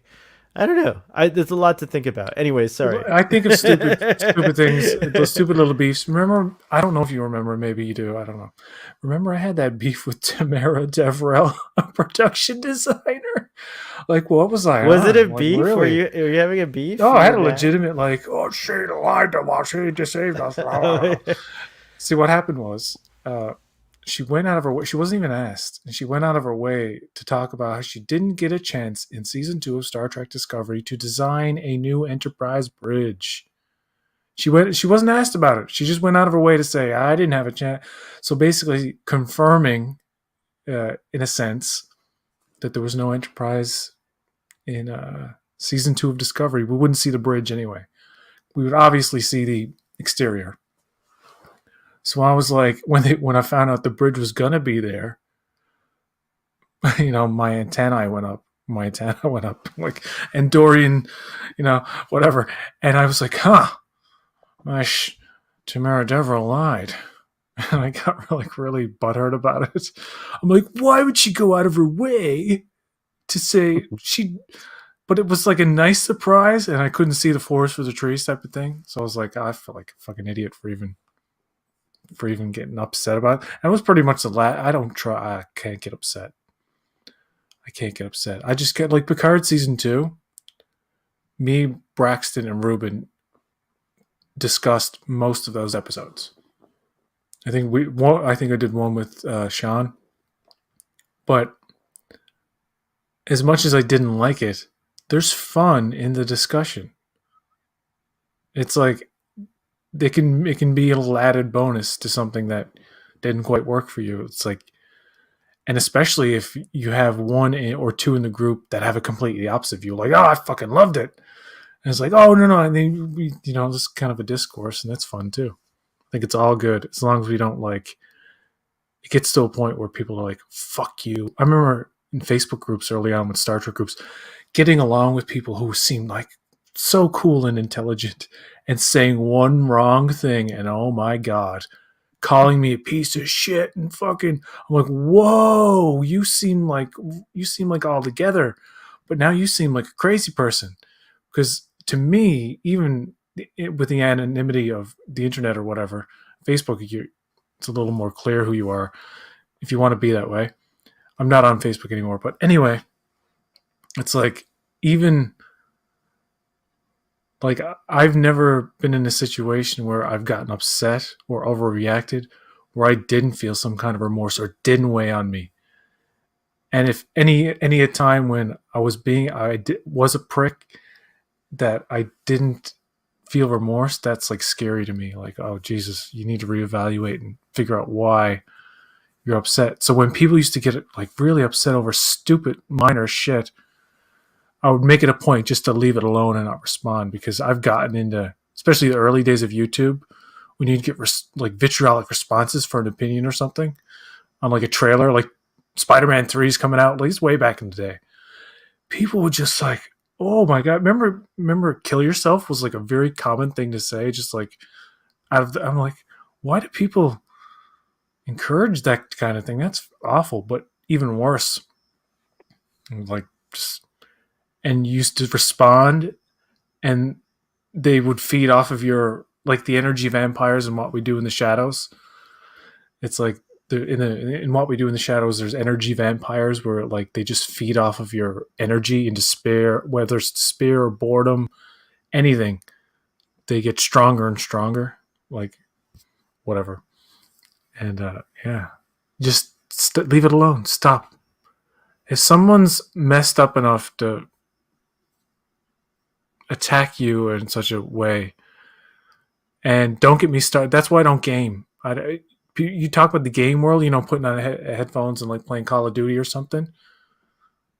I can't imagine a lot of people can survive with listening to some of the stuff that's said on there, just like the worst kind of things. And that's just people playing games. I was listening to a podcast. Oh, really? I wanted to be a comedian. I want to be like the ninja of Star Trek. And so do you think Star Trek Online's bad like that? No, I'm just talking about gaming in general. Like it's just if say for example, if you're beating somebody, like you're kicking their ass, they're gonna start calling you things that whether you are that or not doesn't matter. They're just gonna say the worst kind of words because they're I don't know. It's just a thing. It's weird. Hmm. I mean, I had one friend who didn't say controversial words, but like I listened to him gaming, and he'd be like, "You fucking cocksucker, you motherfuck piece of fuck, I'm gonna fucking do this." I'm like, "Dude, what are you talking to?" He's like, "Oh, I'm just playing a game." It's like you sound like a psycho. You sound like you're gonna do something. Like what the hell? Oh, He's like, I'm a but potty he mouth but like he that. but he used to say like, oh no, I'm being nice. Like this is the nice. These are the nice things you say. I'm like, oh, and then I've actually been on there. I'm like, I can't listen to this. I kind of prefer people get their aggression out in games and like fantasy environments than in real life. So Funny enough, sorry to interrupt you, but a yeah. comedian said pretty much that exact. I got to look up his name, but a comedian was on a podcast recently. But Great, great, great, great comedian whose name I yeah. can't remember, but he's talked about gaming and like it's better that like he accepts it, like he's a target of some language. He's like, well, I just accept it. At least they're doing it in that world and somewhere else. You know what I mean? But yeah, still, it's gross. It's gross shit. I mean, there is the problem of like, like a bad kind of state could take advantage of gaming and breed like, but it'll always eat them up in the end if they do that. So yeah, like I feel like gaming is a good outlet if it's used in a healthy fashion. Like I'm awful. The only place I'm competitive is in video games, and I'll destroy you, and I will call you a bitch or worse things. Like Oh my god. when I play, it's true. I'm awful, awful.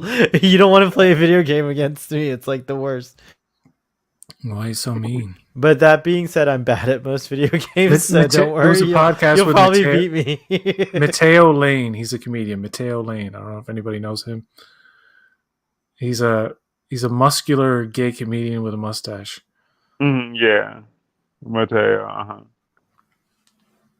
Yeah, he I learned a lot of things about gay sex and stuff, and that he's like talking about douching and fucking talking about being on prep and what that means and like explaining the science. I'm like, holy shit! And Mhm. the thing was, he was being interviewed by all these straight like hardcore like alpha straight dudes who are Mhm. also comedians.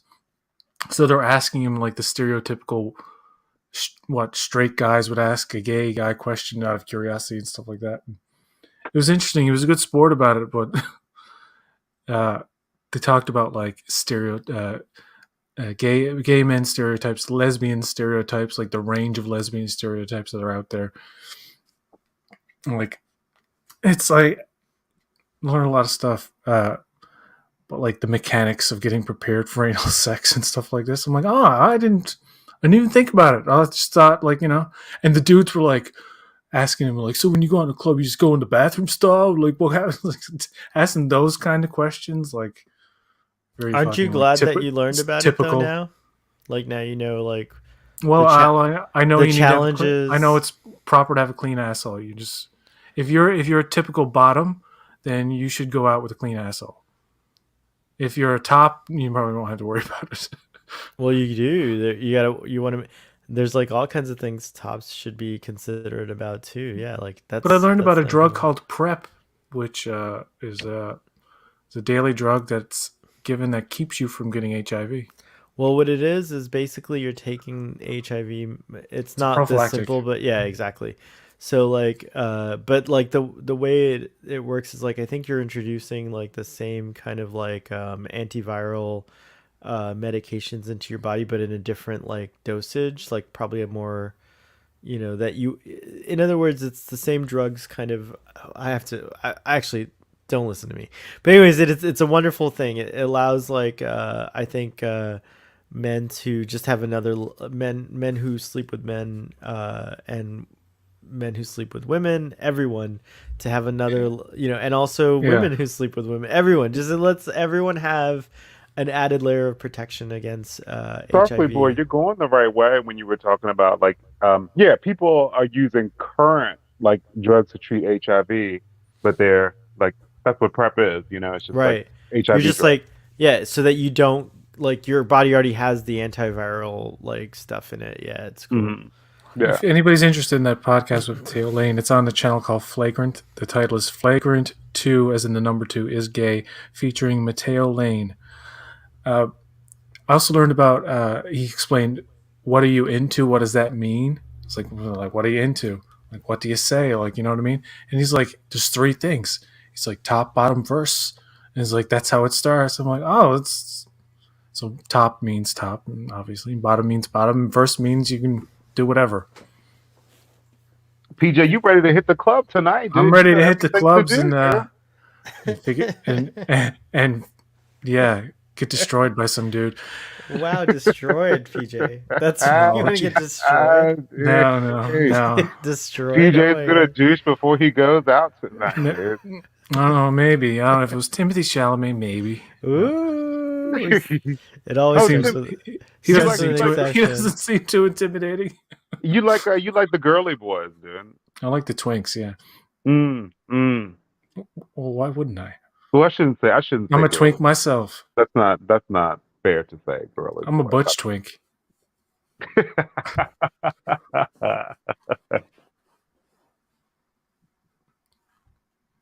All right.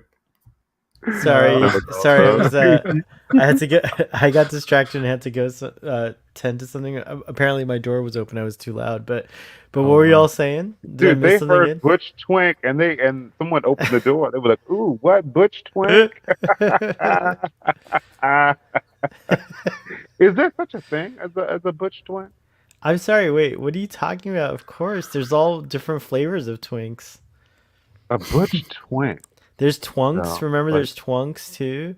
What are twunks? like A twink that's like a hunk, like a hunk twink, hunk twink. But there's all but kinds the of. thing is, but I think that a hunk is just a hunk. I don't think that there are Butch Twinks. I think like I A don't hunk think to that me there has are. a hairy chest, and he's like, "Hey, baby, You No, don't. like What do you want mean? to There's come to no my such thing as a mountaintop butch twink. You don't cabin think and you don't chop think some lumber?" Joseph Gordon-Levitt is a butch twink? Joseph Gordon-Levitt is. Joseph Gordon-Levitt isn't gay, is he? No, but like if you're gonna like, there could be gay men like him, like Because what I'm using him as an example of like a butch twink. He's okay, when I think of a twink, I think of someone who is young, who's younger than 27. okay. Also, I think of What are someone you who's after like 27? What do you become after 27? You could be a geriatric twink. There's such thing. I think there's older twinks. I mean, you just become Iggy a regular Pop is like a an ancient twink, for you just example. become regular old gay like It's got to last for Uh, life. so like you're telling me um like you have to leave behind your designations when you get older. You just become an old bitchy gay. You go from everything like otters, twinks, like hunks. They all become Wait, old wait, bitchy wait. gays eventually, Otters right? and twink. Otter. What's an otter? An otter Oh, would be so the like hairy person's. Yeah. yeah, like mm, otter would be like a more hairy version of like a twink, I guess. See, That's that's a that's twink self-evident. That's variation. self-evident. I mean, yeah. That's what I have to. There's a. Bears. Oh Bears yeah. stay bears all their lives. We become like polar bears as we get older. We mm. get white hair and become. In the past, I wanted to be known as a muscle queen. Oh, I like that. Hmm. You can be. I'd be. What do you want to That's be a new known one. as I've never now? heard that one before. Muscle Queen. What do you Oh want to yeah, be? muscle queen. You're like, like the gay dudes who, are kind of like muscly, big chest, big arms, dude, muscle queen. But you're like muscular, Braxton. Could you be like Could you be like a? I see you more as like a hunk. Hmm. Okay, thank you. You're welcome. Yeah, But you're yeah, very but I always hunky. think of like twinks as being like skinny, like wafy, like the real Nancy boys. Like that's what I think of I when I think cannot of believe twinks. you just said Nancy boy. When I think of like a Doom, doom, masculine doom, Nazi when I boy. think of like Doom, a doom, doom. masculine young man, young gay man, like That's I don't skinny. You think don't think of skinny men as being masculine? mm, You have you to know, have form and definition, huh? no, because I know some I think slim. isn't there a fine line between femme guys and I twinks? think twink has nothing to do with your Because expression of your gender. I think Like some if people think you it's like the more feminine they are, like the more like right, there is a dainty, sub there is a subset wispy. there's a subset of twink that's like I think femme, but I think there's a lot of twinks that are not femme too. Most twins are femme. Like they're the dudes. They're like, yeah, You know what Kanye. I heard an expression that I like, soft. Not femme but soft. Like I think most twinks are actually soft boys. I don't know if you've ever heard of that, but like I get it. Like the femme twinks are like very powerful, and they come across as like the image of a twink. Like I get that. Like femme twinks are very powerful. They come on strong. They're always like very noticed. You will see a femme twink, like femme person type of twink. They're very I mean, fabulous and like the uh, the like a effeminate twink of us can are the a, ones that stick out. The others of us don't stick out. Like right. That's it's true only the too. queens that stick It's out. true. Yeah. I think I never fully developed my femininity, but I had to develop a form of it to actually let other men know I was gay at some point. So I get that. That's interesting that like gay men. But anyways, it's all good. I just think that twinks have grown. But you're right, femme twink is like probably the most famous. You think that you have developed a femininity to signal To to other people peacock. that you're gay? Yeah, it's a peacock. Because Hmm. otherwise, I used to get my problem when I was younger is that I only got hit on by women, and whenever I did finally hook up or get with a guy, they would be like, "I had no idea you were gay." I'm like, "How can you not know I'm gay?" And they're just like, "You just act like a normal person." And I was like, "Wow." I always like grew up like being told I was weird by straight people, and then gay people say I'm normal. That's great. Can I just bring it back to that podcast again that I was talking about with Mateo Sure. Lane? He talks about how the dudes ask him like gay voice. What is that? Is that something like you put on? Is it something that you choose to do? Because, and he's like, no. He goes. Mateo's like, nah. He sounds effeminate, and he's like, no. And he does impressions of butch men, like you know what I mean. But he says even he wants more roles, so he would like to play straight sounding guys. He says, but he can't do it. But he can do like a funny impression. So he's like, to me, I sound like, and I don't want to do the voice, but he says to me, I sound like, hey, Mister. He sounds, but he sounds like a man's. He sounds masculine. But then he says when he hears himself play back or whatever, he's like, oh, I can hear the effeminate nature of my voice. He's like, but I'm not conscious of it. It's like it is just the way, and he's talking about how it's a mystery. It's like nobody knows why. It's just how it is. It's like it's not There's a really nobody's great conscious. Netflix. Nobody's consciously trying to sound a certain way. They just sound the way they sound. Yeah, it's true. And They're that not necessarily aware of it. You know what I mean? there's a great Netflix documentary, but this is also like a really great illustration, I feel, of the negative side of stereotypes. Yeah. Mm, mm, Well, mm. back in the you if you look on YouTube and you look at like gay stereotypes from back in the day, it's always like super effeminate and scared and like just basically how they would portray women. You ever see a woman in a fucking in the 1930s horror like the Invisible Man, like the innkeeper. Like every time she sees something, she's like, "Rah!" Like she loses her mind like an insane. Like they've got to lock her up because women are always like, like especially older women, older cragglier women in older movies. Swear to God, just watch and you'll. If they're an older, craggy old woman and they see something the least bit frightening, they're like, "Rah!" Scrooge wakes up and he's like all happy and stuff, and he says to his maid, "Oh, I'm happy and blah blah blah." What does she do? She fucking throws up the. She like freaks out like she's like he's Jason Voorhees or something. So that portrayal of like women and from time to time gay stereotypes back in the day was always that way. It's like uh, what movie had Richard Burton and Richard Burton?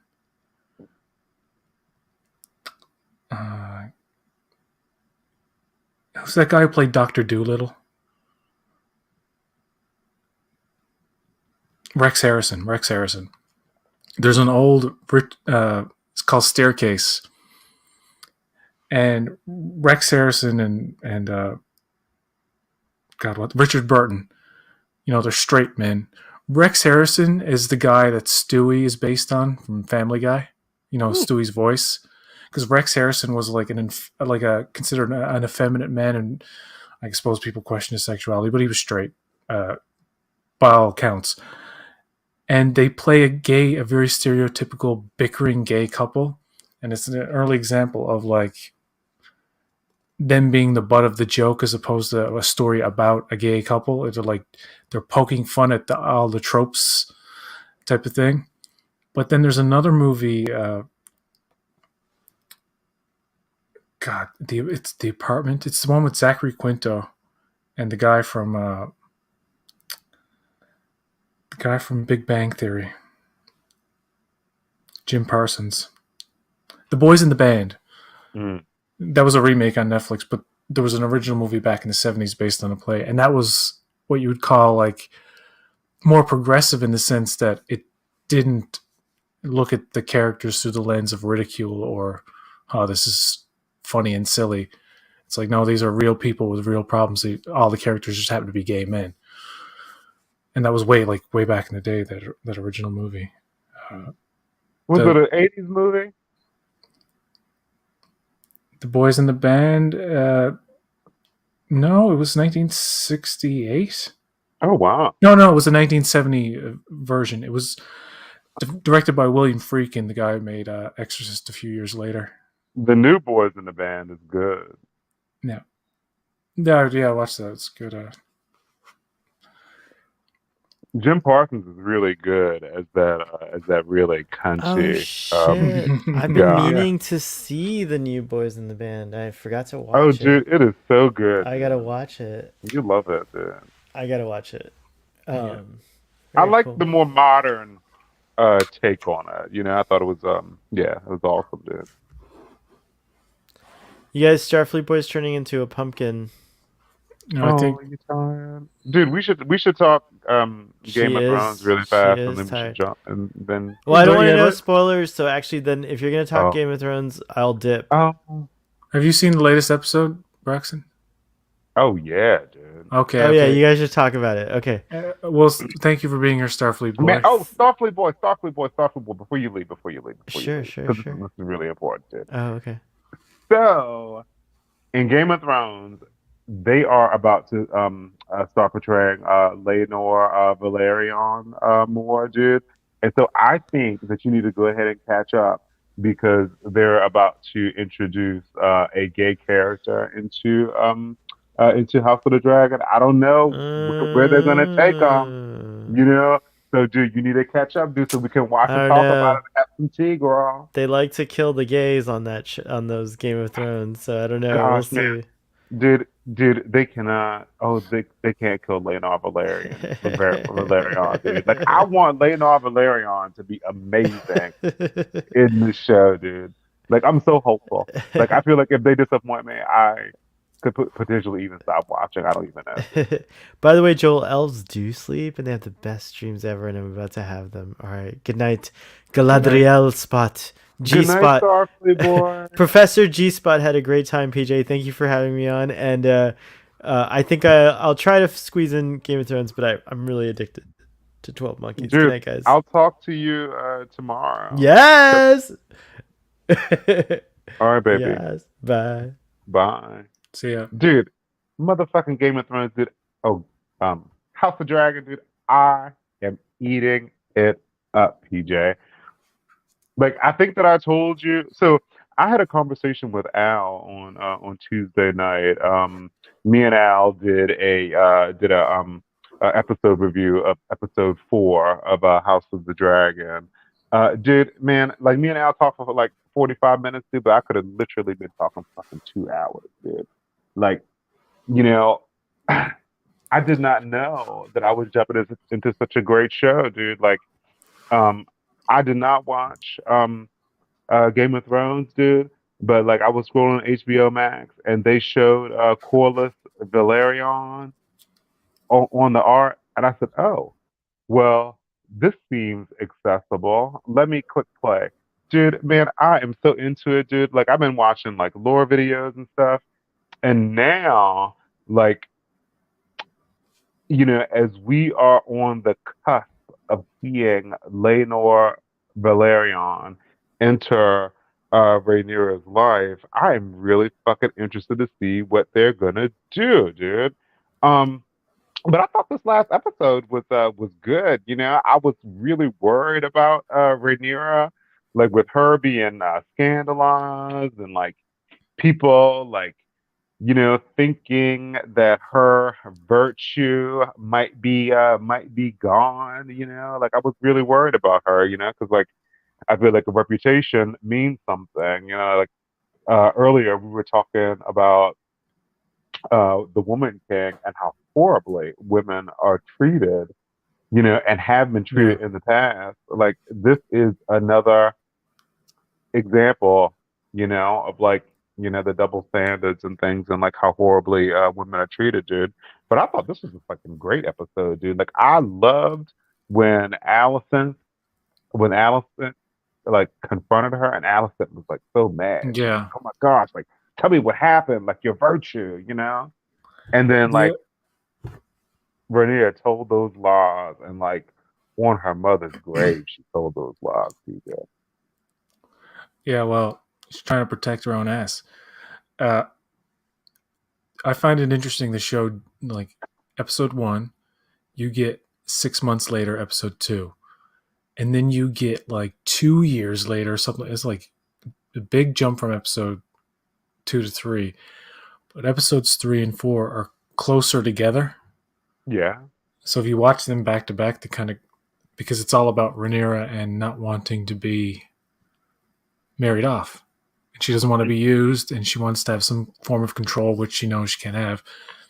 And it's creating this rift with her dad, and there's all this arguments and stuff like this. But when So her dude, uncle, dude, when her uncle, that creepy motherfucker, takes her down to the sex house, and his plan is to take advantage. His niece, to take advantage of her in hopes that this is what I think his plan is. Take advantage of her in hopes that she'll fall in love with him and want to marry him. That's how he wants to get in. We find it out later in the episode, but he's he when she starts being like really into it, that signifies to me his loss of control of the situation. He has that mindset of like we've had that instance in the first episode where he's impotent because like he's not getting what he wants. And in this case, like his plan is to do his niece, to win her over, like seduce her with all these images of. It's not even brothel sex. It's like just an orgy. You know what I mean? It's just a plain old orgy. It's like, and then let's get it on. And she's into it, and he's like, "Oh, I can't do it now," and he's fucking frustrated. He leaves her there, but at the same time, he takes her hat off and everything. Wants her to be recognized. He's like setting her up as well, and the king's hand. He's got the spy, like the little birds. Like in Game of Thrones, there's also a character who has like little birdies, he calls them, but they're little kids who just spy on everybody, and like they take the information back to the king, and the king's hand, they use it to their advantage or whatever. But In this case, he's like, "Yeah, we've been spying on your daughter, and she's out screwing your brother." The king's like, how did you think the king was going to react? He's not going to be fucking happy. Dude, You for real. tell him this salacious, scandalous stuff, and obviously he can bring no proof. And he even tells Rhaenyra after, like, it doesn't even matter what's true. It's the perception of things. And then at the end, he gives her Yeah. the basically the abortion potion. Yeah. I'm like, holy fucking shit! This it. You got to realize you've never seen Game of Thrones. What Game of Thrones did was it had many more characters. It was more like Rings of Power in that way, not comparing them, but in the sense that it was an ensemble thing, right? Mhm. So it took you really a season to get the gist of what everybody was about. This show, where it's so focused on just the one family, and it skips ahead to their most significant moments, so you don't have the. It's almost more realistic that way because you're not seeing a week to week occurrence of major events. You're actually there's a either months in some cases or years go by between episodes, so you get a sense that we're only experiencing the big and significant moments in their lives. So it almost feels more natural. So yeah. What did you think? So I just saw episode three. So like, what did you episode three and four discussion? So what did you think about like the hunting? Um, uh, I was gonna say hunt, like the hunting mission or like the hunting trip that they took. Like, what did you think about that? Did you enjoy those scenes? Dude? The significance of the stag was that if a white one appears before the king and he has to kill it, that's a sign that he's made the right choice or something. Hmm. Or I don't know, because it's on his son's name day. Yeah. So it would have maybe been a sign to him that maybe his son was the rightful heir, because there's going to be a dispute about that going forward, right? Hmm.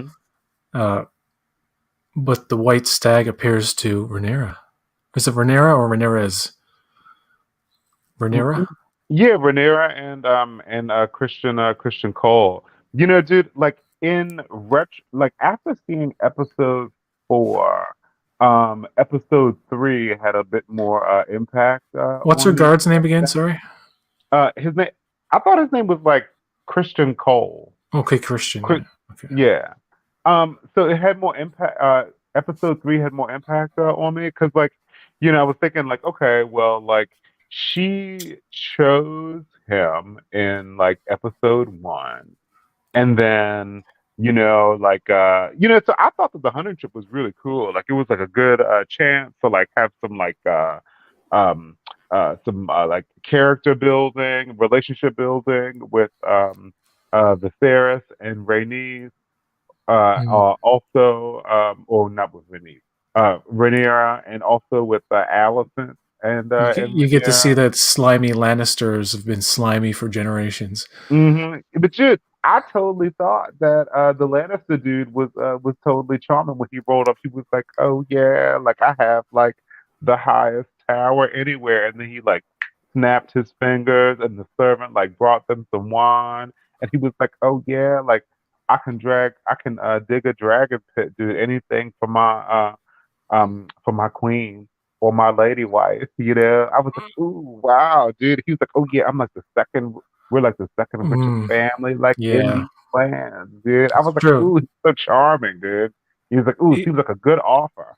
His his family for the next 200 years are full of both despicable and noble people. So mostly Dude, despicable. Tywin, Tywin Lannister, Tyrion Lannister turned out to be a good one, but uh, Cersei was probably the bad, you think? probably the most noble one of them all. Who He's is Tyrion? played by Peter Dinklage. Hmm. Yeah, dude. But then like I also think about so like yeah, like Rhaenyra took off. Sir Christian Cole like went after her. You know, I kind of thought I could see something building, and I thought maybe they were gonna hook up like in the woods that night, but they didn't because like the wild boar, like people are a mess, like. So when she fucked him in episode 4, I was like, oh, yeah, I've seen this building. Like, that dude's super hot. Like, I see, like, the chemistry that's between them, you know? So yeah, episode 3 took on more meaning after I saw episode 4. And then the Battle of the Stepstones was just freaking amazing, dude. Like, I liked that they had like Laenor Valerion like doing the strategizing on the Yeah. game board, you know. And then he's like, "Oh, okay. Well, Damon's gonna do this." Damon rolls in, dude. Like, does the thing, On a kills like, suicide mission, basically. dude, kills like 50 dudes, and then like Laenor Valerion like comes through on the dragon, dude, burning dude, and then Corlys Valerion brings through his army, dude, and him and his army are like crushing dudes' heads, man. I thought the Battle of the Stepstones was awesome. And who out there saying House of Dragons is boring? Come on. Dude, it's so much better than Rings of Power, dude. I'm in that camp, but I'm not like disparaging I'm not like saying Rings of Power is bad. It's just I like one more than the other, and that's just the way it's gonna be. I'm not gonna like them both equally. It was never gonna happen. I just didn't know which. I honestly, before anything happened, I was like, I don't know. And I'm not being affected by what people say beforehand because everybody out there is going to condemn and praise a thing before it comes out. So it really doesn't matter. You just have to watch it for yourself. And I'm going to keep on with Rings of Power and House of Dragon. I'm glad we have both. So that's a good thing. You have different flavors of the medieval fantasy world. You know what I mean? They're not the same. That's good. So Dude, yeah, Joel said no prep in Flea Bottom, dude. Like Flea Bottom's in Rings of Power. I don't know. I feel like Isn't Flea Bottom in the Game of Thrones world? is it, dude? Flea Bottom is a place in that world. Yeah, Mm, mm, mm. but But yeah, that dude, like that battle at the end, and you're thinking this crab guy, this crab king or whoever he is, mm, pretty gross imagery there and intimidating villain and all this, and you're like, oh, is this the big baddie for the season? It's like, no, they wrapped that up in season 3 to further cement the fact that no, we're not doing long drawn out serialized storytelling. We're showing you the biggest chapters in the law or the most significant or the need to know events. yeah, So we're skipping over the weeks and months that go by where people are just waking up, eating, using the bathroom, going to sleep. Because that happens a lot. Like realistically, that would happen more often than not, right? You know what I mean? yeah. And it would take time for people like wars to build up. And clearly, we're not seeing a lot in between, but that's not a problem the way it's structured. Because the show is about Rhaenyra. I'm almost she's going to be in at least one more episode. The actress, there's the actresses who play the younger girls are going to be replaced at some point Oh, because that makes me so sad, dude. there's going to be a time jump. Maybe the king is dead at this point because obviously he's dying. He's been slowly dying for years. So uh, I don't know how I'm going to feel about the changing of like, oh, I'm used to these two actors, and now they changed them. Mhm. Maybe a Young couple of maybe a Rhaenyra, couple of young. others do as well. So like a thing about the young lady who plays Alicent is that that young lady has really kind eyes, and I feel like it helps her to convey a really kind and sweet Alicent. The adult actor who plays Alicent doesn't have that young lady's same look, like she doesn't have her kind eyes. So I wonder if it means that Alicent has changed. Um, I mean, I still haven't like actually seen her like playing the roles, but the young lady who plays Alicent, I think is very, very good. And keep in mind the younger actors or the actresses are young adults. They're not like teenagers themselves. So Mhm. they they're young enough to play teenagers, but then old enough to play somebody up until their or late 20s. But then Yeah. beyond that, they would need to, either age them up somehow or replace them. It's the same problem they have with the Crown. The Crown is a show that spans decades, like throughout the series. So they're constantly replacing the cast. So Mm. at one point, if you watch like the first season and you watch like the third season, it's like almost all different people. It's like, because, you know, what else can you do but put old age makeup on the actor, and then that becomes a little bit noticeable after time. Yeah. But Yeah. so it makes sense that they're changing up, and they will do that. I'm wondering, like, how old will they be by the end of season one, or like even season two? Like, will it? How does the show work in terms of timeline? Because are we spanning? It would be interesting to see like how many years have gone by from episode one to episode 10. So in the Song of Ice and Fire, like Rhaenyra does not live to be an old woman. Like Rhaenyra is eaten by Aegon's dragon when she's like 32. So um, like Rhaenyra is supposed to die soon. yeah, Rhaenyra dies. Like Aegon's dragon like burns her and then eats her in the Song of Ice and Fire. You know, Maybe that will be the end of season one. Then her death. That would be the big thing. Because I don't think it's gonna be so. I don't think it's gonna be early. I think that it's gonna be like season 4 or something, dude. I feel like a oh lot of really, things is gonna have to happen. You know. it could be one of those things that remember. Well, you haven't seen Game of Thrones, but I won't give it away who it is. But in the beginning of Game of Thrones, there seems to be two central male characters. Uh, Daenerys is one, and that's a The side prince story. who But was but but promised. no, but there's a character who seems to be the main character, and we follow him. It seems to be following him and focusing on him along with the other people, but like it seems to be his show. Who? Jon Snow? No, I don't want to give it away. Do you want me to spoil it? Yeah, good. Sean Bean, I forget his Stark, Nedard Stark, Yeah, Ned Stark. Yeah, yeah, yeah. Ned Stark.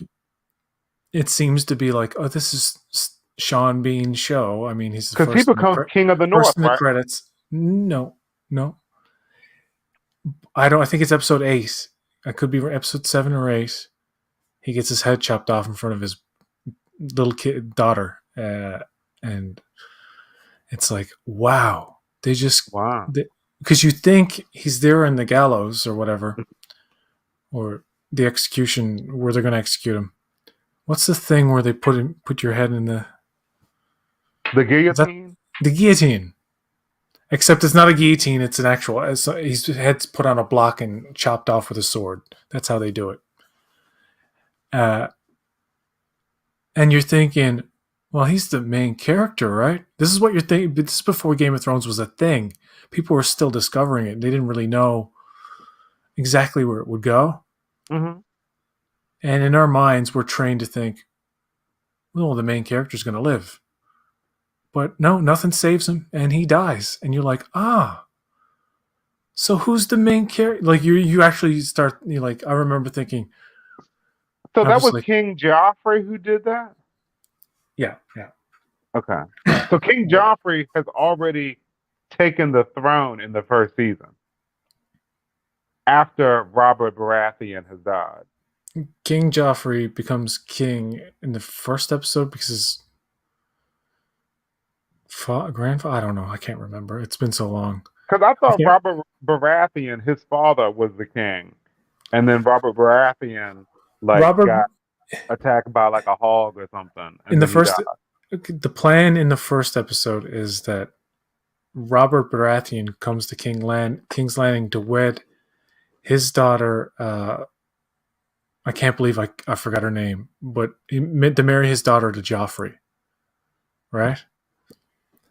And then Joffrey kills her father, who was the hand of the king, who was King Baratheon. Uh, King Baratheon, whose wife is Lena Headey Lannister. She's She's the evil Lannister woman. Cersei Lannister. Cersei. I can't believe I'm forgetting everybody's name. Cersei. I gotta watch that show again. Cersei Lannister, and then he dies in an apparent boar accident, which calls back to episode 3 because the boar that attacks Rhaenyra is pretty fucking violent. You can see how somebody can be just killed by one of those things. You know what I mean? Yeah, yeah. Sansa. Thank you, Joel. Sansa Stark. Oh, I was, you know what? In my head, I was thinking Jean Grey. Jean Grey. What about Jean? What about Sansa Stark? Sansa Stark She played married Jean. Tyrion. She played Jean Grey in the X-Men movie. Okay. Yeah, She. I can't remember what happened. No, she married. She married she married Joffrey. Tyrion, right? Oh, she married Joffrey. Yeah, Oh, wow. But then Joffrey died. Joffrey's poisoned by by an old woman. I forget her name. Man, that it's funny how like you haven't seen a show in so long. You're like everything starts flooding back. It's like Dude, was Sansa Stark supposed to be 15 on the show, dude? Sansa Stark at the beginning is like 12, I think. Mm-hmm. So, like, when she married Joffrey, she was like But 15. Sansa, not Sansa, fucking Sansa Stark is like 14. Arya is like 12, 11 or 12. Her Yeah. younger sister, and Jon Snow. Oh, Brandon Stark is the youngest one. He's the guy who gets pushed off the Mm-hmm. tower in the first episode by It Jaime becomes the Lannister. three-eyed raven. Yeah. Mm-hmm. Yeah. Mm-hmm. I got to revisit that show because it got a really bad rap because the creators wanted to bail and they wrapped it up too quickly. Is the most common criticism I hear, and I agree with that. But I don't have the same contempt for the last seasons, like the last 2 seasons. Yeah, it becomes more nonsensical as it goes along. You're like they're clearly rushing stuff, and while I don't object with how a certain character turns completely mad and evil at the end. People are like, that shouldn't have been. I'm like, I have beg to differ because if you watch the show, Daenerys Targaryen is shown time and time again. She tells people, don't fuck, in so many words, she doesn't say it exactly, but like basically, don't fuck with me. I'm crazy and dangerous. Mm-hmm. And people are always like, oh, little girl, like she's just a young girl, and they dismiss her. And then she's like, I guess I have to show you. Wasn't her father the Mad King, dude? Yep. Her brother was a sick fuck too. I'm glad his death is so satisfying. Drago, who's played by Jason Momoa, kills him by Mm-hmm. pouring liquid gold over his head. He's like, "Oh, Mm-hmm. you want a crown? Here you go." And he's like, it's fucking gruesome. Yeah, I saw that. I saw that scene. But yeah, he didn't give a fuck about his sister. He's like, oh, like I don't care if these motherfuckers like fucking rape you and shit. Oh Like, yeah, he's a bad guy, you know. Mm-hmm. bad dude. Mm-hmm. Yeah, dude. You know. But the Game of Thrones was really satisfying in that people got what they deserved on top of people who didn't deserve it got it really bad, and you're like, Yeah. it's just the world. It's just a cruel world that is established. You just expect it, but when it happens, you're like, Red Wedding. I remember feeling sick, like actually, like a pit feeling in my gut of just like I'm gonna be sick Mm. because there's something about the stabbing of the woman with child's stomach that is just horrific to see. And then to Oh, see damn. the reaction on her face, and then to see her husband's throat slit in front of you right before you die, and to see your mother killed, and just to see this like banquet of blood is so graphic that I think House of Dragon has something in store for us Mm-hmm. that's gonna make us go. That's gonna be as famous. They're gonna try to top that Red Wedding shit. You think this week, dude, it could be that crazy? No, Wow. no, no. By the end of by episode eight or nine, because what most of the seasons of Game of Thrones did very well Hmm. is that they built up the story. That they did it in a way where the weakest episodes were literally the first ones, when they were still great, they were still good. But when you got past episode five and you got into six, seven, by the time you got to episode nine, they always had a huge, expensive, complicated battle. Hmm. Like it was a guarantee. Episode nine, like the penultimate episode of every season, it was almost like expected, would have. You can go back and watch episode nine of every season of Game of Thrones, and it's like each of them are the best episodes of the whole thing. Like they really, and what they did was episode 10 was still really good, but it was like almost like the denouement. It was like the falling action, or maybe set up new things, but like it was still juicy, but it would never like top the excitement of episode 9 of season 1, episode 9 of season 2, episode 9 of season 3. You can go You on know, dude, I don't like think I want. clockwork. I don't think I want to watch Game of Thrones. I think it's too violent, dude. Like you're talking about the Red Wedding, it made you sick. That, Joel, that's Joel one of just that's said. one of the worst things that happens in the show, and that's in season 2. And I think for what I think part of the reaction made them a little more sensitive to that level of extreme violence, because it is great. Like Mhm. you ever see shows where like or movies where they try to show brutal violence, but they do like an Mhm. off-screen thing, or they Yeah. imply some of it to take the impact off of the gratuity of the act. Hmm. Game of Thrones is like, no, no, no, no.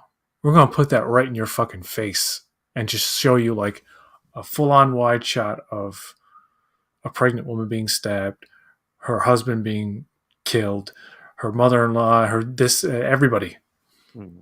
And on top of that, we're going to have an old man sitting in a chair who's legally blind. He can't really see it, but he can make it out enough to know that like it gives him great pleasure. And it's like it's on top of the darkness of it. Somebody's like ha ha ha, like laughing about it, and Joel says they're that. killing dire wolves and everything. And man, it's hardcore, Joel just said that that the burning of the stake of the Baratheon girls was worse. dude. Oh my god, PJ, I don't want to watch Game of Thrones, dude. This sounds horrific. it is one of the darkest shows ever made. Like there's no debate. Like you can't find more examples of just depravity that aren't meant to shock more than they are to illustrate like the world. For example, the little girl burned at the stake, she's a princess. This guy, Robert Baratheon's brother, has been seduced by a witch, basically, this conjurer, this flim flam artist, and uh, she's using some kind of demon force, which it's a storyline. It really doesn't go anywhere except to confuse the audience, I guess. But it's it's been prophesied to her or whatever. She's saw a vision where I can't really remember the details, but basically he has to kill his little girl to become king, and if he doesn't, he can't do it. So like he's so bewitched by this temptress or whatever she is. I forget her name. Joel knows. Uh, he actually goes through the process of putting, and she's like, "Daddy, don't," and like it's like really sad and disturbing, but they don't show a lot of it. It's a lot of it is the reaction of people looking at it. It's like, oh my god, like this guy's killing his own daughter because he believes in some fortune telling hocus pocus. I don't want to watch Game of Thrones. Dude, I don't know. Yeah, dude, I don't know if I will, dude. I I mean, it believe sounds so fucking brutal, dude. in the second episode, I think of the first season, the second or one of the early episodes of the first season, there's infanticide, the killing of babies. That it's like, wow. And then one of the characters in that first season that you see, it's not shown, it's done off screen. You see him pull out the knife and he's about to do it. You don't see the act, but it's like bad enough that what it's implying. It's Well, because the horrific. baby was a girl, is that why? Or was a bastard or something? They're killing all the bastards of Baratheon or something because he fathered. The rumor was he fathered all these children, and one of them actually does survive, and he's in the show at some point. He's an adult. Don't they try? They're after the Targaryens. They're trying to kill the Targaryen bastard, right? Because they want to end the Targaryen line. No, they're killing Robert's bastards, so they can't claim the throne Mm. Mm. because Damn. Joffrey is apparently Robert Baratheon's. Wait. I have to make a correction. Earlier, I said that Arya Stark and Ned were Baratheon's.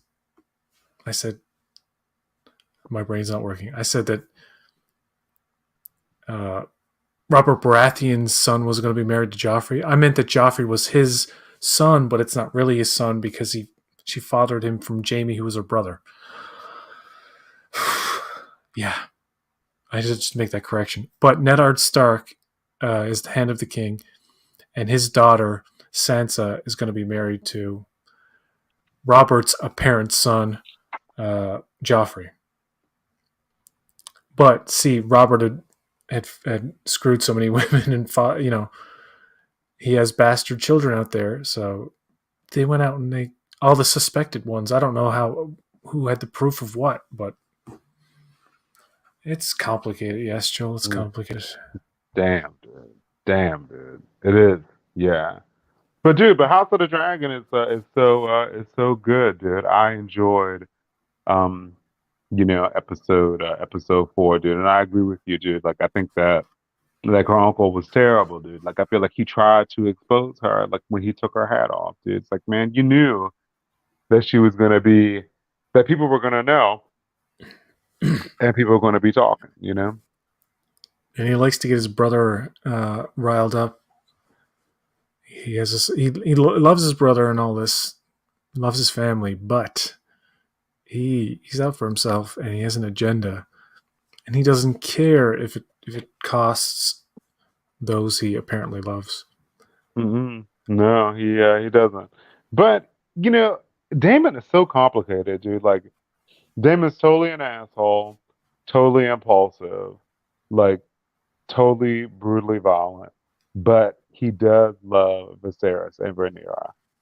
Like he does. He truly cares about them. And that's obvious. I think you would appreciate Game of Thrones from a character development point of view because Jaime Lannister is a great example. From the first episode, you're like, what a piece of shit. I will never like this guy or feel empathy for him ever. That's what you're thinking, right? It gets to a point in that series where he becomes, oddly enough, and this is the thing about characters. Characters don't have to be moral or necessarily good for you to like them. They just have to have enough of an arc or a realization of their wrongs that you're like, oh, damn it. I'm starting to like this fucking guy. Because so much happens to him and certain things happen to him in the show, and he has encounters and journeys with other people. They kind of soften him up and show that like he's more vulnerable and more fucked up than you'd think. You think people are just black and white evil, like, you know what I mean? Cersei herself becomes a little more complicated. They didn't do well with her in like making her a whole character. She just seems like perpetually just like I'm mad and evil and fucking angry, and there wasn't much more to it. They showed some vulnerability toward the end, but with characters like Jaime, it's like, okay, we're gonna make you kind of like this piece of shit who pushed Bran out of a window in the first episode and paralyzed a little kid, and who was reminded of that too. He's not meant to forget all the shit he's done, but in that first season, he's a bad guy. You're not meant to like him, and then they put him through the ringer and they put him through such torture that in a way you're like, I guess he deserves that, ha. But then you're like, oh fuck, this is really bad. You have another character, what's his name? Greyjoy. He's a punky little fucking fucker. He's friends of this. He's an adopted son of the Starks, I think, or something like that. Mm. Anyway, he ends up getting his like dick cut off and Oh my God. tortured for a lot. There's an extended like couple of episodes where he's just being tortured and made into a completely different human being. Mm. And by the end of the process, you're like, I get it. I get why he's not that cocky fucking I can do anything I want like douchebag. Now he's this vulnerable, fucked up, shriveled kind of like excuse for like not excuse, but shadow of what a person was one time. He's just like an animal, like, Mm. and you're like, oh my god, you feel so bad for him. You feel PJ, so bad for this dude that you absolutely despised. PJ, I have It's to pee crazy. It's so bad, crazy. dude. I need like Anyway, 30 seconds. I gotta end this because I'm falling asleep too because I'm Oh, really tired. oh, oh, okay, okay. So PJ, hold on. Before you leave, dude, what is your prediction for next episode? Mm, I think the Civil War is going to start. I think Damien's going to start attacking. Mm. Yeah. Mm. You know, I almost don't know what to expect. Like, I know that we're going to. Are we supposed to get the wedding, or are we just getting the like, you know, like like the proposal or I something? haven't seen the preview of the next episode, which I'm sure is out there, but So maybe I've the seen a next episode few. will be about at the wedding party, or could be like after the wedding. I know the same actor is going to play Rhaenyra Mhm. still, according to Joel, for at least this Mm. episode 5, and then 6. It's probably going to jump ahead. So I've seen the preview of like the Valerian ships like come in, like sailing on the ocean. Like you see the Valerians, like Corlys Valerian, his wife, his son, his daughter, and then like members of their court, and they're like coming into the castle, and like um Leonard Valerian is wearing something that's like very like gold looking. Like he looks like he's there for like a wedding, you know. Um like there's a big table, him and Rainier are sitting in front of it. So I don't know if like this is like the engagement thing or if it's the actual wedding. You know, I know that there are some punches that are gonna be thrown. Dude, I don't know what's gonna happen, dude, but I am so looking forward to what the portrayal of Lanar Valerian is gonna be. Um, I'm super excited for next episode. You know, I hope um, that they portray him like as like a courageous figure. You know, like he's got his dragon. He can come in and like use the dragon. He also seems to have some strategy for like war games because he was like, oh yeah, I'm gonna game this shit out and like this is what we should do. We should have Damien be the bait, and then I'm gonna come in, and then Dad, you're gonna come in too. Mm. So I hope that he gets a positive portrayal. That's what I'm looking at for. That's what I'm looking forward to for Lenore Valerian, because we saw in like older Rhaenyra, like her kids do not. Her kids have like brown hair and stuff. They look like they're like Christian Cole's There, kids. yeah, yeah, definitely. Yeah, it. I don't have no idea where this show is going to go. I Dude, know it. If it's from the Game of Thrones universe, it's not going to go the way you expect. dude, is Rhaenyra already with They're going to child? pull the rug out from under you. Whatever you're thinking, I think they're going to be like, we're gonna Maybe get rid she of it. slept with Kristen Cole and got pregnant, like the Well, first time she ever had sex, and that's then she didn't definitely take what the drink. I don't think she takes the drink. Yeah, I think Mm. she's. But how much time would pass before she hooks up with the other guy to make an excuse? Otherwise, they would know. Unless she takes the drink or she wasn't. or she doesn't, and she didn't get pregnant. And then the second time she has sex with him around the time she marries, to oh, that's going to be complicated. Dude, I feel like people who are like It's virgins, scandalous. people who are virgins, I feel like they have sex in like one position, like their first time. Dude, like Christian Cole and Rhaenyra, dude. Like Rhaenyra was like riding them like reverse cowgirl, dude, She had a and then crash course in the den, with all the she saw all the people. Oh, this is how you do it. dude, she learned so much at the brothel, dude. Like I was surprised. They had like three different positions, dude. I was like, oh wow, Rhaenyra, like you learned so much just like out on a night. And it wasn't done. If you another bring it back to Game of Thrones, some of the sex stuff, like when they show brothel stuff, some of it looks very unsimulated. Looks in the sense that it's done in a way where it's like, oh, this looks like it just cuts to it. It will cut to a thing, and you're like, oh my god, that seems like very very fucking real. Like it doesn't look in this show. You've seen all the sex stuff that happens looks very stagey and Eyes Wide Shut. Like back in the day when Eyes Wide Shut came out, they had this rooms and rooms of people having sex, but it looked very very phony. And the ratings board were like, "This looks real." I'm like, "No, it doesn't. It looks very phony. It's people like gyrating in a very fake way, and like they do the fake blowjob thing where the person's like moving their back to simulate that their head's going up and down. It's like Hmm. not real. It doesn't look like. But in Game of Thrones, you're like, oh my god, does that woman have a dick in her mouth? Like you're actually questioning like, and there's one part where a dude's railing a girl, and it like looks, and it's like smack, smack, smack, smack, and it's like, whoa, that looks fucking crazy.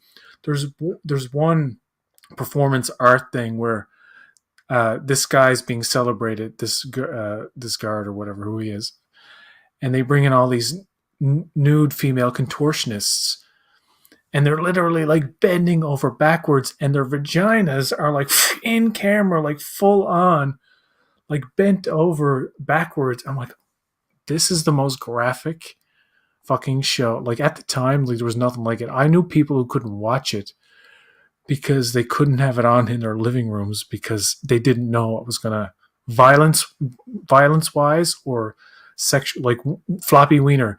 South Park has made the joke about like all Game of Thrones is floppy wieners because it was the first show that ever showed that amount of floppy wieners. Like it was like there's one every 2 or 3 episodes. Like it was like, man, they had an equal, because there were so many nude women. They figured like, let's show that like will be equal opportunity nudity type of thing, because where they dealt with brothels so much, like there were just women with their fucking tits out all the time in that show. More so than this. This is actually, in terms of there's It's some excessive tame, dude. violence. It's tame compared to what Thrones was. Not to Hmm. say that it's not going to get nasty. I mean, in that brothel scene, you did see nudity and sex, but it's like the stagey kind that doesn't look real. But Game of Thrones made it a point to like, we want to make the suck jobs and the fucking, or this, the way, I don't know how they do it. I think it, because there's a mime to it in fake stuff. And then, man, I remember some of those scenes in Game of Thrones, like, and it wasn't a lot, but in early on, like when they would do brothel shit, it was just like arbitrary shots of like what seemed like hardcore sex, but you wouldn't seeing exactly everything. But there was another show on HBO like that, about the porn industry, and that showed like graphic. That was the most graphic. It's like blurring the lines now. It's weird. It was Huh. shows. So I remember watching Toxic Avenger when I was a kid.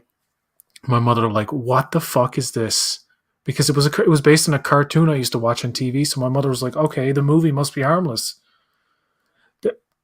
She walks in on the scene where Toxic Avenger takes the woman in the sun takes the woman in the sauna whose boobs are hanging out, and like puts her on the hot coals, And she's like, ah. Mom's like, what is this? Like, she freaked out. I'm like, it's Toxic Avenger. And to my mom's brain, it was like, this is some kind of crazy porn. I was like, because it was a trauma film, so it did have that cheap, very cheap look to it. And Yeah, I was like, don't dude, worry, that's mom, don't hilarious. worry. Me and my cousin tried to rent Basic Instinct. My mother was like, take it back, take it. And I don't know why the clerk would like give it to us, but whatever. She's like, take it back. And I saw it like a couple of years ago for the first time. Oh, really? Oh, wow, dude. Oh, wow.